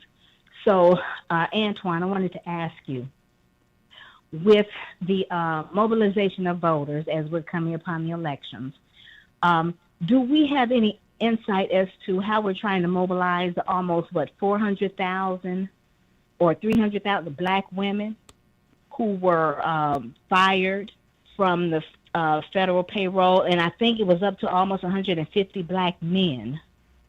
So is there any way that we're trying to tap into that group of people so we can mobilize them and hear their voices? That's one. Reverend Sharpton, I just wanted to say, Fonnie Willis, let us not throw that sister to the wolves. She did the right thing. She may have made a mistake, but she was on point with her moving forward to try to convict the adjudicated sexual abuser and his cronies. So that's two. Two more issues I'm going to put on the table. Tariffs. Antoine, is the Democratic Party talking about tariffs? The report just came out, Reverend Sharpton. Guess who's paying 90% of the tariffs? Yeah, 90% by American citizens. That's right. Thank you. Thank you. But see, I don't hear the other side talk about that. I don't hear them talking about this was a big grift and con so the retailers could make enough money. Because remember, they had already gouged us with COVID. Right. So we're paying the tariffs, and of course the media isn't reporting it, so we're going to need the Democratic Party to step it up and talk about it. I know there are many issues on the table. Let's take a break. I'm going to hold you over, Pam, because I want you to finish, and I want Antoine and I to respond to what you said. Let's take a break. Be right back. Keeping it real. Sharpton. See right. Be right back.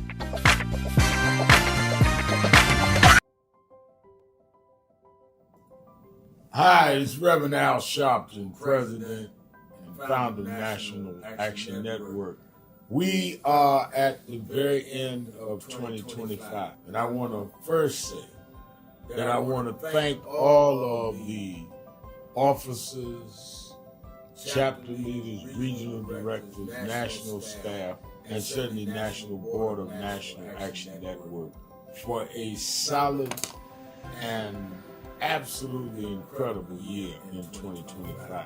Despite the fact that we are under assault, voting rights, diversity, equity, and inclusion, the battles globally where we're seeing Nigeria and Venezuela attacked, and on and on and on. We have been steadfast as an activist organization in the tradition of Dr. King. We started the year with a national call that thousands responded to, and we were in Washington on our side of town while Trump was being inaugurated on the other side of town.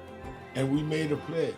We told people to lift their hand and make the pledge, and we kept that pledge to work all year to keep the dream alive. And that led into when Trump went after DEI, we supported some that were boycotting, and we started boycotting, something that had never happened. We said we're going to go buy from those that have committed to keep DEI, and went in several cities around Costco's and shopping. We've now bought stock in other companies. We're going to shareholder meeting and demand they continued DEI. We've had a sensational National Action Network convention covering the span of activity, from political empowerment to education, to how we deal with the black church, how we deal with black women development, that has to deal with both discrimination based on gender and race. And of course, we came to Wall Street by the thousands and marched in late summer on the anniversary of the March on Washington. And people thought you could not get people out, and they came from all over the country. And we marched on Wall Street and had an enormous turnout. The only mass black march, black-led march this year. We had a lot of protests, a lot of marches. I salute all No Kings marches and all. But the black organization march, it welcomed everybody. We had white, black, everybody there. Was our march on Wall Street in August. And then our Triumph Award and on into our fall agenda of organizing, mobilizing. We've expanded. We've started chapters in about 12 new cities. So I am proud of what we've done this year, but it's only the beginning because our very rights are under attack, and they're not even being quiet about it. They want to revoke the Voting Rights Act. Section 2 may fall with this agreement. They want to end the Civil Rights Act of '64. That's what the end of DEI is about. So let us be more alert and active than ever. History will decide whether the civil rights gains of the 50s and 60s died in the 2020s. That's on your watch and mine. So if we've got to march, we have to protest, we have to lobby, we have to rally, whatever we need to do, we need to put our shoulder to the wheel more than ever. I'm going to lay out a plan on King Day, both in Harlem at our annual event and in Washington at our annual Martin Luther King Day breakfast that we do in D.C., we do 2 cities that day. And then, of course, all roads lead to New York to pay for our convention. We had, as I said, the largest attendance convention last year. In 2025, it needs to be more this year because our very existence is at stake. We also are closing our negotiations on a new headquarters, our national headquarters that befit our mission. I'm so excited about it, but I can't give you details. We're just about ready to sign the contract, but it will be something that will last longer than many of our lifetimes. So we came alive in 25, despite a hostile administration, despite the fact that a lot of people were intimidated and spooked into silence. We came alive in 25. Now we have to straighten out tricks in 26. I need you, we need each other. Let's do this. All these tricks, don't forget, Trump only won by 1.5%. He is trying to act like he has a mandate. No, he has a mission, Project 2025. We have the mandate that we can't let them undo what has been done. And we must even go further for the empowerment of all people. Happy New Year. And be focused. That I want to end.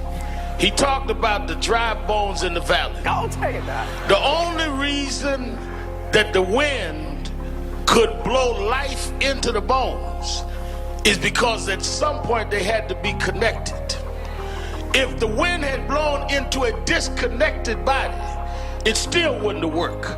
So before he prophesied to the wind, they had to first get the foot bone to connect to the ankle bone, and the ankle bone to the calf bone, and to the knee bone, and the knee bone to the thigh bone. If we are to prophesy to the wind, we must first connect this body.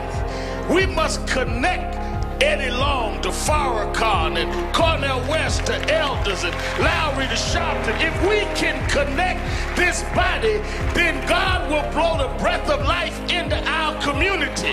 But as long as we are disconnected, the wind can't blow because it's blowing on disconnected dry bones. But the good news is that we're the children of people that been through worse than this, and we're still here. So even though I get despondent, I don't ever get depressed, because I want the world to know you won't beat us, because we're the children of those that took the worst form of slavery and brutality that ever lived, that ever existed. Our parents survived the Middle Passage. Only the strong got here, and then we lost our name, our culture, our religion, and we're still here. But you don't know who we are. We're the children of Chaka Zulu. We're the children of Mary Bethune. We're the children of Marcus Garvey. We're the children of Martin Luther King. We'll be here. We were first, and we'll be last. We know who we are.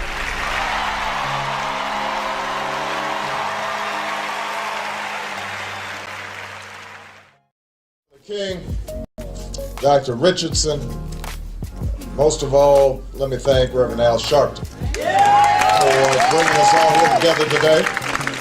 The Urban Action Network. I am proud to be a candidate for the presidency of the United States of America. But I am mindful that I wouldn't be here if it had not been for Reverend Al Sharpton running for president, and Carol Moseley Brown running for president, and Jesse Jackson running for president, and Shirley Chisholm running for president. They paved the way, and I stand on their shoulders. When Coretta Scott King, the widow of Dr. Martin Luther King Jr., had this to say about Al Sharpton. A leader who has protested injustice with a passionate, unrelenting commitment to nonviolent action in the spirit and tradition of Martin Luther King Jr. And I am talking about your leader, our leader, the Reverend Al Sharpton. I celebrate the day you were born. You have been, over all of your years, such an extraordinary leader. You are a voice of truth.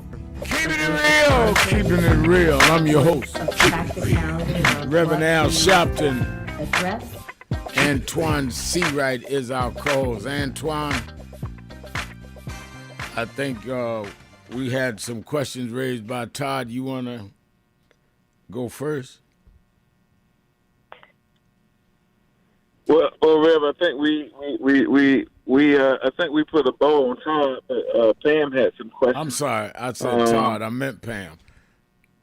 Yeah, Pam had some questions about what we're doing about the 300,000 black women that have been dismissed from government, how we're engaging them, and then, of course, the one of the more consequential issues that our party is facing and how we engage black men. I think the answer is the same. I think we have to meet them where they are. We've got to talk to them and talk at them. I could tell you, not just by way of the Democratic Party, because not everybody subscribes to party politics at this point, and that's fine. But there are other like-minded organizations and groups who are working with some of these folks and targeting these folks to let them know that not only is their survival tied to these elections and how they participate and if they participate, but also their well-being. And how they function and flow. And I think that was part of the disconnect in the past two election cycles. We took some constituencies for granted. We did not communicate to them that not only are Republicans bad, but what we're going to do for them, their families, and their communities, but also keeping them engaged and informed in a true relationship format.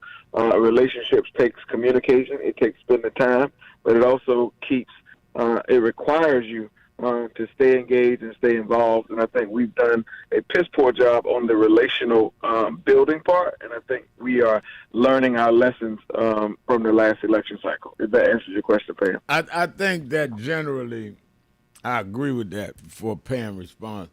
But I also think one of the things we're going to be doing at National Action Network's convention is a two-pronged strategy.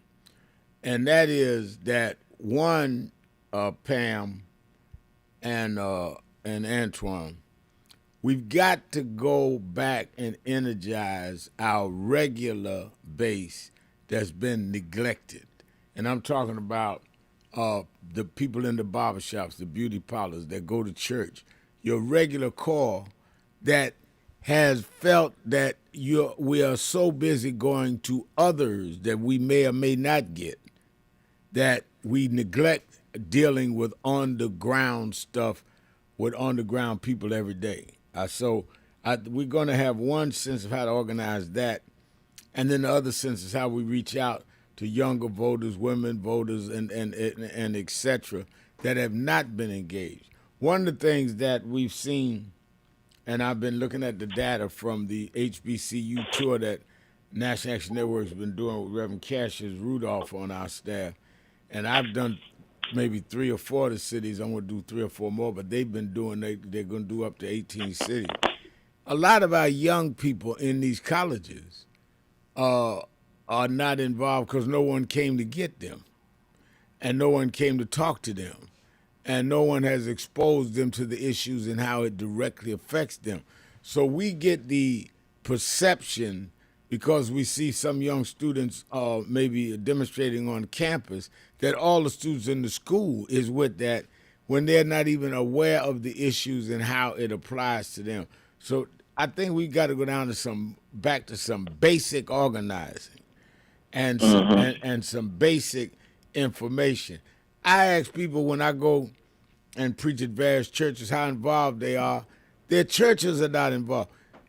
Church attendance is down across the country, white and black.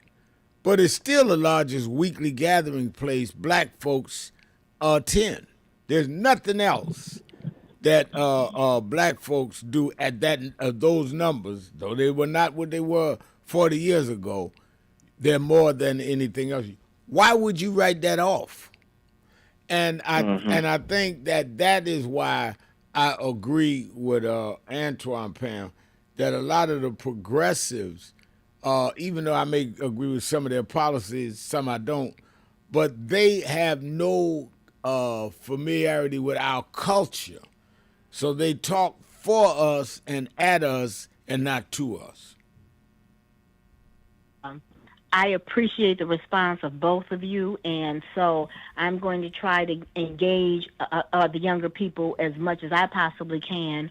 One other issue I wanted to talk about, when you said should Democratic, elected officials or candidates go on Republican platforms, conservative platforms, I would trust you doing that, Reverend Sharpton. I would trust Antoine doing that. All of the elected officials, I'm not so sure, and I'll give a specific example. Gavin Newsom was on with Bannon, and I guess the conversation was flowing. Then Bannon made a very racist statement in calling Senator Warren Pocahontas. And instead of Governor Newsom responding and saying that, no, that's not, he just laughed it off. We cannot have that kind of response. And I know when you go on these conservative platforms, you have to go with facts, but that's not the purpose that, those hosts want you on there. They want you to slip up and do just what Gavin Newsom did. So we can't have Democratic representatives doing that. It has to be real, and it has to be factual, and they have to stand up for what is right in these platforms as you try to win over conservative independents and others. Yeah, I think that is right, and I think that's why I say I have mixed feelings.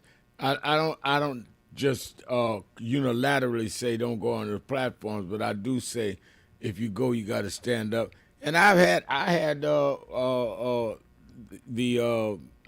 conservative brother from that's running for Byron Daniel, running in Florida. I had him on Politics Nation, but I asked him straight up questions. How do you defend what you're doing? Don't you know you engaged in an interracial marriage in Florida where it would have been against the law for you to be, and certainly in the Senate? Oh, you trying to be cute? No, I'm not trying to be cute. I'm trying to be factual. I'll give them a platform if we're going to talk straight, and I would do theirs. But most of us don't want to talk straight. And that's all I ask, Reverend Sharpton. That's all. It has to be based on facts. And lastly, let me ask Antoine, I'm going back to you as a Democratic strategist. Should any affiliation with Epstein, should that be a vetting process for the Democratic Party? I would hope that people who have any affiliation with this, that they would step aside and don't taint any of our candidates. Because, this is huge. And Reverend Sharpton, we should be praying with and praying for our children, not praying on them. Is there any other species in this world that rapes their own children? I'm asking the scholars out there, the scientists, the biologists, anthropologists. Thank you. All right. Thank you for your call, Sister Pam. Let's take a break. We'll answer on the other side of the break. Keeping it real. Sharpton, see right. Be right back. As we look today on King Day, let us not forget that we had to struggle to even have this day. They did not wake up one morning and say, let's give a federal holiday to Martin Luther King. People petitioned. People marched. Mrs. Coretta Scott King, who never has gotten the credit she deserves in being the force behind this movement. Congressman John Conyers, Stevie Wonder, and others. And Ronald Reagan, who had called Martin Luther King a communist, ended up being the president that had to sign the bill for Martin Luther King's federal holiday. The reason why we know struggle works is this holiday is a result of struggle, signed by a president that never thought it would be. Let us remember now, as we bring our children and grandchildren up the Potomac, that they can see the Washington Monument, the Lincoln Memorial, the Jefferson Memorial, and one memorial that never served as president, but changed this country more than any other American, Dr. Martin Luther King, Jr.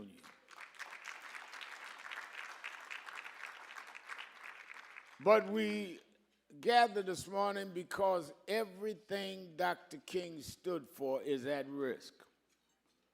As we speak, we're waiting to see what the Supreme Court will do with Section 2 of the Voting Rights Act, one of the major achievements of the King movement.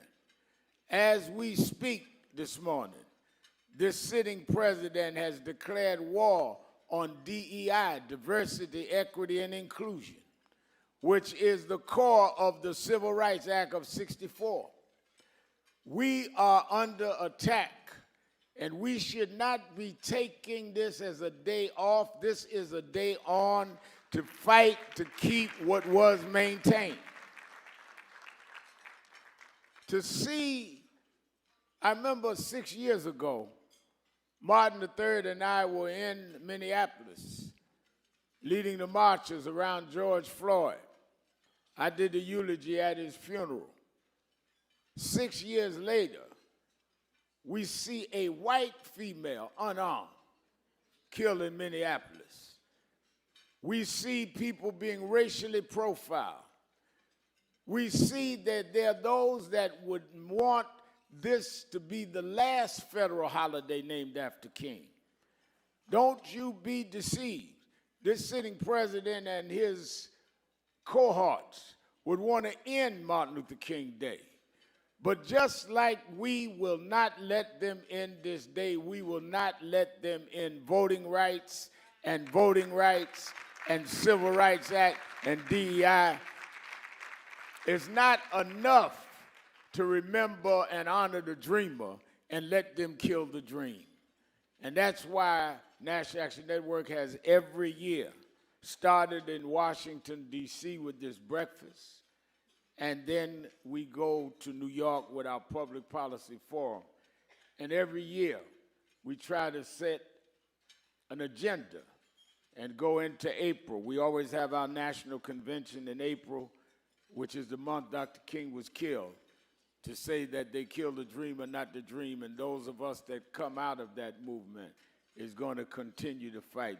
This April will be our National Action Network is 35 years old in this April at our convention. One of the things, though, we've been most proud of is to try to keep the assignment that we were given. As I said, Mrs. Coretta Scott King never got the credit she was due. She's the matriarch of this movement. You must know that Dr. King was in Boston, had graduated Morehouse College, 19 years old. Went to Boston University, an Ivy League school at a time many blacks couldn't get in them. Met a young lady who was in conservatories, going to be an opera singer from Marion, Alabama, Coretta Scott King. They decided to go back south. A lot of blacks that went north and had their upper movement never wanted to go back south. But for whatever reason, Dr. King wanted to go back south. And Mrs. King stood right with him and went to Alabama and ran into history. It is always those that accept the calling that change history. And we should never forget the sacrifice made of Dr. Martin and Mrs. Coretta Scott King, because they did not have to go and lead a boycott. They were Boston University Conservatory graduates. They chose to fight. And when it fell their lot, they kept fighting. And even after Dr. King was assassinated, she kept the movement going. Martin III bonded me and his mother, and she used to reprimand me. Al, you got to be careful with your language. Al, I know you up north, but do this, that, and other. She got on me about being not only in the tradition in your actions, because we always was there, but even in your rhetoric. And it was because of that it meant so much. For the last 30 years, Martin and I have walked step by step together because we had that bond, and I felt that Mrs. King gave us that. He has kept this dream alive all over the world.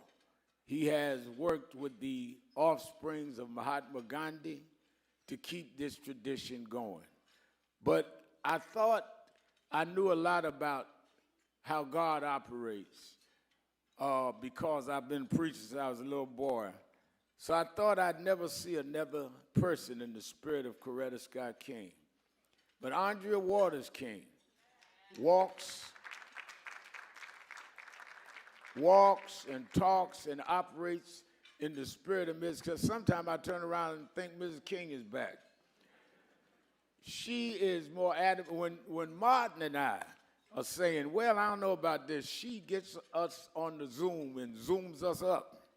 Say, no, y'all got to do this and this way. So I want to bring, before we start to the stage. Keeping it real, keeping it real. I'm your host, Reverend Al Sharpton, and we're back. Keeping it real. Antoine Seawright is our co-host. Angie Figtree says Byron did poorly on Politics Nation because he's a wimp. Well, I didn't call him names, but he didn't handle himself well. I'll put it that way.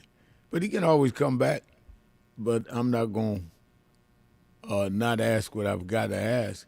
Bruce Turner says, .fun politicians go on a lot of shows. I want to see some backbone when the hard questions come. Rev went on Fox and handled them.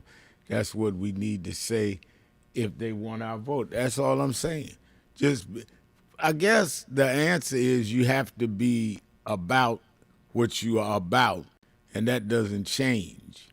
And I think that it is very, very important that we separate those that are performative from those that are committed.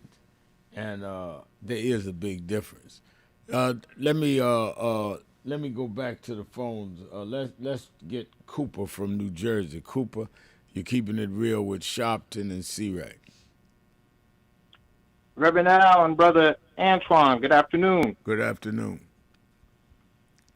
Before I get into my main question, I love the last topic about mobilizing and getting younger folks involved, Rev. I'm a millennial myself, and I'm running for office this upcoming election, and I want to make history becoming the youngest black male to hold this seat. So we need all folks, and as Obama said it as well, the Democrat Party has to reach out to younger candidates and get them involved, and we can get the younger folks that will vote. We'll love to see somebody that resembles themselves, who have a pulse of current topics, of what's going on, to vote for them. So I truly believe that, and hopefully, Rev, in the future, we can work together so we can make that history of me winning that seat. Well, I mean, but all you got to do is come and let's talk. I mean, I'm the easiest guy in the world. I'm the only one you know that has a rally at the same place every Saturday. We have conventions every year. So, all you got to do is come and say you need to sit down and talk, and let's see if we're on the same page. I don't agree that age is a barometer. I agree with agenda is a barometer. I'd rather have an old person that's about something than a young person that the only calling card they got is they young. That just because you was born last don't impress me. It is that's facts, Rev. Now the main question for today was, I want Rev, what does it say about Donald Trump's legacy and leadership for a guy to be so focused on having his name on buildings and properties, and now he's holding up funding when you don't put his name on these buildings and properties, and it's affecting where I live in New Jersey and New York. You know, he's holding up this Hudson Tunnel project with funds, but I think they did finally release the funds. But I just want to say, what does that tell you about somebody who's so driven to having his name on everything and would rather have his own constituents and people, voters of this country, suffering? Yeah, that's a great question. Now you sound like a kind of candidate I like. You're absolutely right. I think it is the ultimate narcissism, but it's also people need to get beyond just the nerve of him to understand what that means. It means that he will stop jobs. He will stop people from being able to more easily come across or under the Hudson, which is jobs. He will stop the creation of small businesses that would be on both sides of that that work, like they are at airports. All of that because he wants to have a hissy fit and put his name on it. This is the ultimate insensitivity that I've heard. And to say the same about he wants his name on Penn Station in New York and on Dulles Airport in Washington. It's just a narcissist gone crazy as far as I'm concerned. But thank you for your call. Let me go to Northwest Atlanta, Georgia, to my friend, Sister D. Yes, Reverend L., thanks for accepting my call. I've been trying to get on for a while because you started off the show asking for the three best presidents. Well, I'm gonna go negative. Hey, Mr. C. Wright, I saw you on Reverend L. show the other day. You get better looking and better looking. But anyway, I want to give you saw he been in my closet again. Got my brown check. I saw he was in your closet, Rev. He looked good. You did good too, Rev. But Rev, I want to say two things right quick because I know you got to go. In my lifetime, I'm just saying in my lifetime, the three worst presidents I've ever seen were Nixon, George Bush, and Trump. Trump them all. He's the worst ever, maybe in the history of America. I need to call back later on in this week though, Rev, because I want to talk to you about what's going to happen in Social Circle, Georgia, in terms of this new ICE detention place. But I want to let you know that yesterday I was so happy. It was like the old days back in the 60s and 70s at Big Bethel AME Church. Mark Mariel was there, was the speaker for Social Justice Sunday. And it's good, and more churches need to go back to having those social justice Sundays because I'm sure you do. Right. We had Senator John Ossoff there, Judge Penny Reynolds, former Mayor Bill Campbell, and Fonnie Willis. And my heart goes out. I heard Pam mention Fonnie, and I was so glad she did. We need to keep that young woman prayed up because she is really taking one for the team. Now, what is the status of Fannie Willis right now? Well, I think they still have a lawsuit against her. She's still defending herself against these charges, and it's so ridiculous, Reb, because we saw it on tape. We heard it on tape. Trump asking for those 11,000 votes. So he belongs in jail. Yeah. And she was just trying to take him to court. But she's the district attorney. That's her job. She was doing her job. Yeah, I'm going to reach out as well. I think you are absolutely right, and I think that we need to be real clear on that. That when you target people because they stand up for us, we should be more than loyal and standing up for them, Antoine. Oh, look, it's a must, not a plus, Reverend Al, and I think standing up for Fannie, Letitia James, and others, some of these African-American mayors who have been purposely targeted by this administration, one, for being black, two, for representing the majority of black people, but three, for deciding that they're not going to allow the rule of law or the guardrails of democracy to fall in this moment. I think we have to stand up for them, but I don't think it should be an expectation for us to do it and not those who don't look like us. And going back to your subject matter earlier, when you come to white progressives, I would love to see them take the mantle and stand up for some of these fights, these racial fights that we find ourselves engaging in as black Americans. Yeah, I would be very curious to see where the white progressives in Georgia are standing up for Fannie Willis or some of similar situations like that. And one of the things, Antoine and Dee, that I was talking to a historian today down when I was over at MS Now Studio, and he was saying one of the reasons why people like me became so, quote, controversial is it was easy to say at a certain point in American history, oh, those Southern guys are just so racist, guys with the bib and the overalls. But when we started, and I initiated some of the first big ones, marching in white neighborhoods here that we were getting killed in New York and in Connecticut and racial profiling in New Jersey. Oh my God, they're exposing that we're racist and we're the ones with the well-tailored suits and the condo apartments and the manicured bigots. So they controlled the media.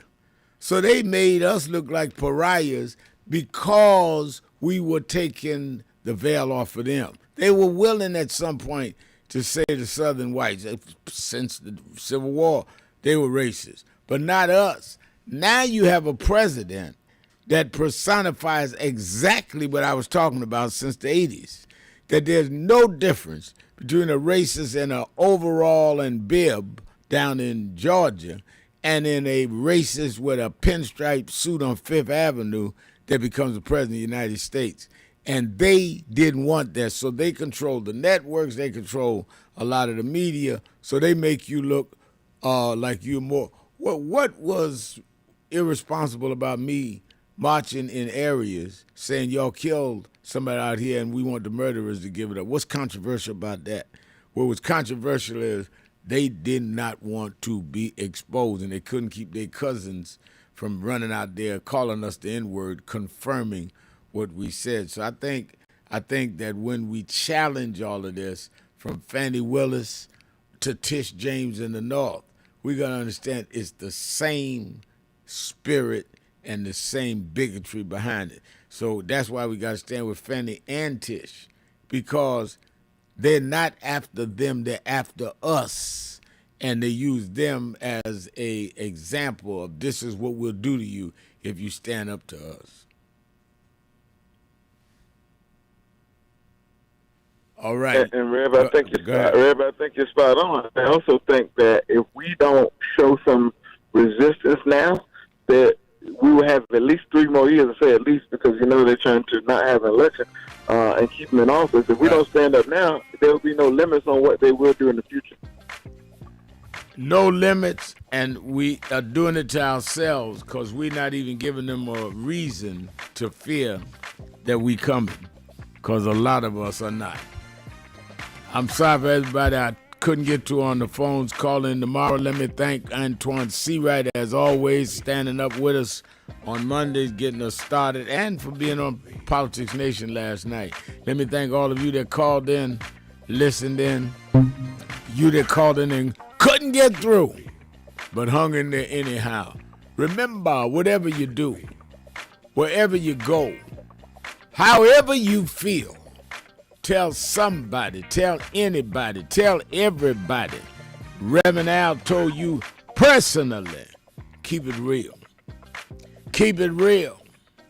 Keep it real. I'll talk to you tomorrow.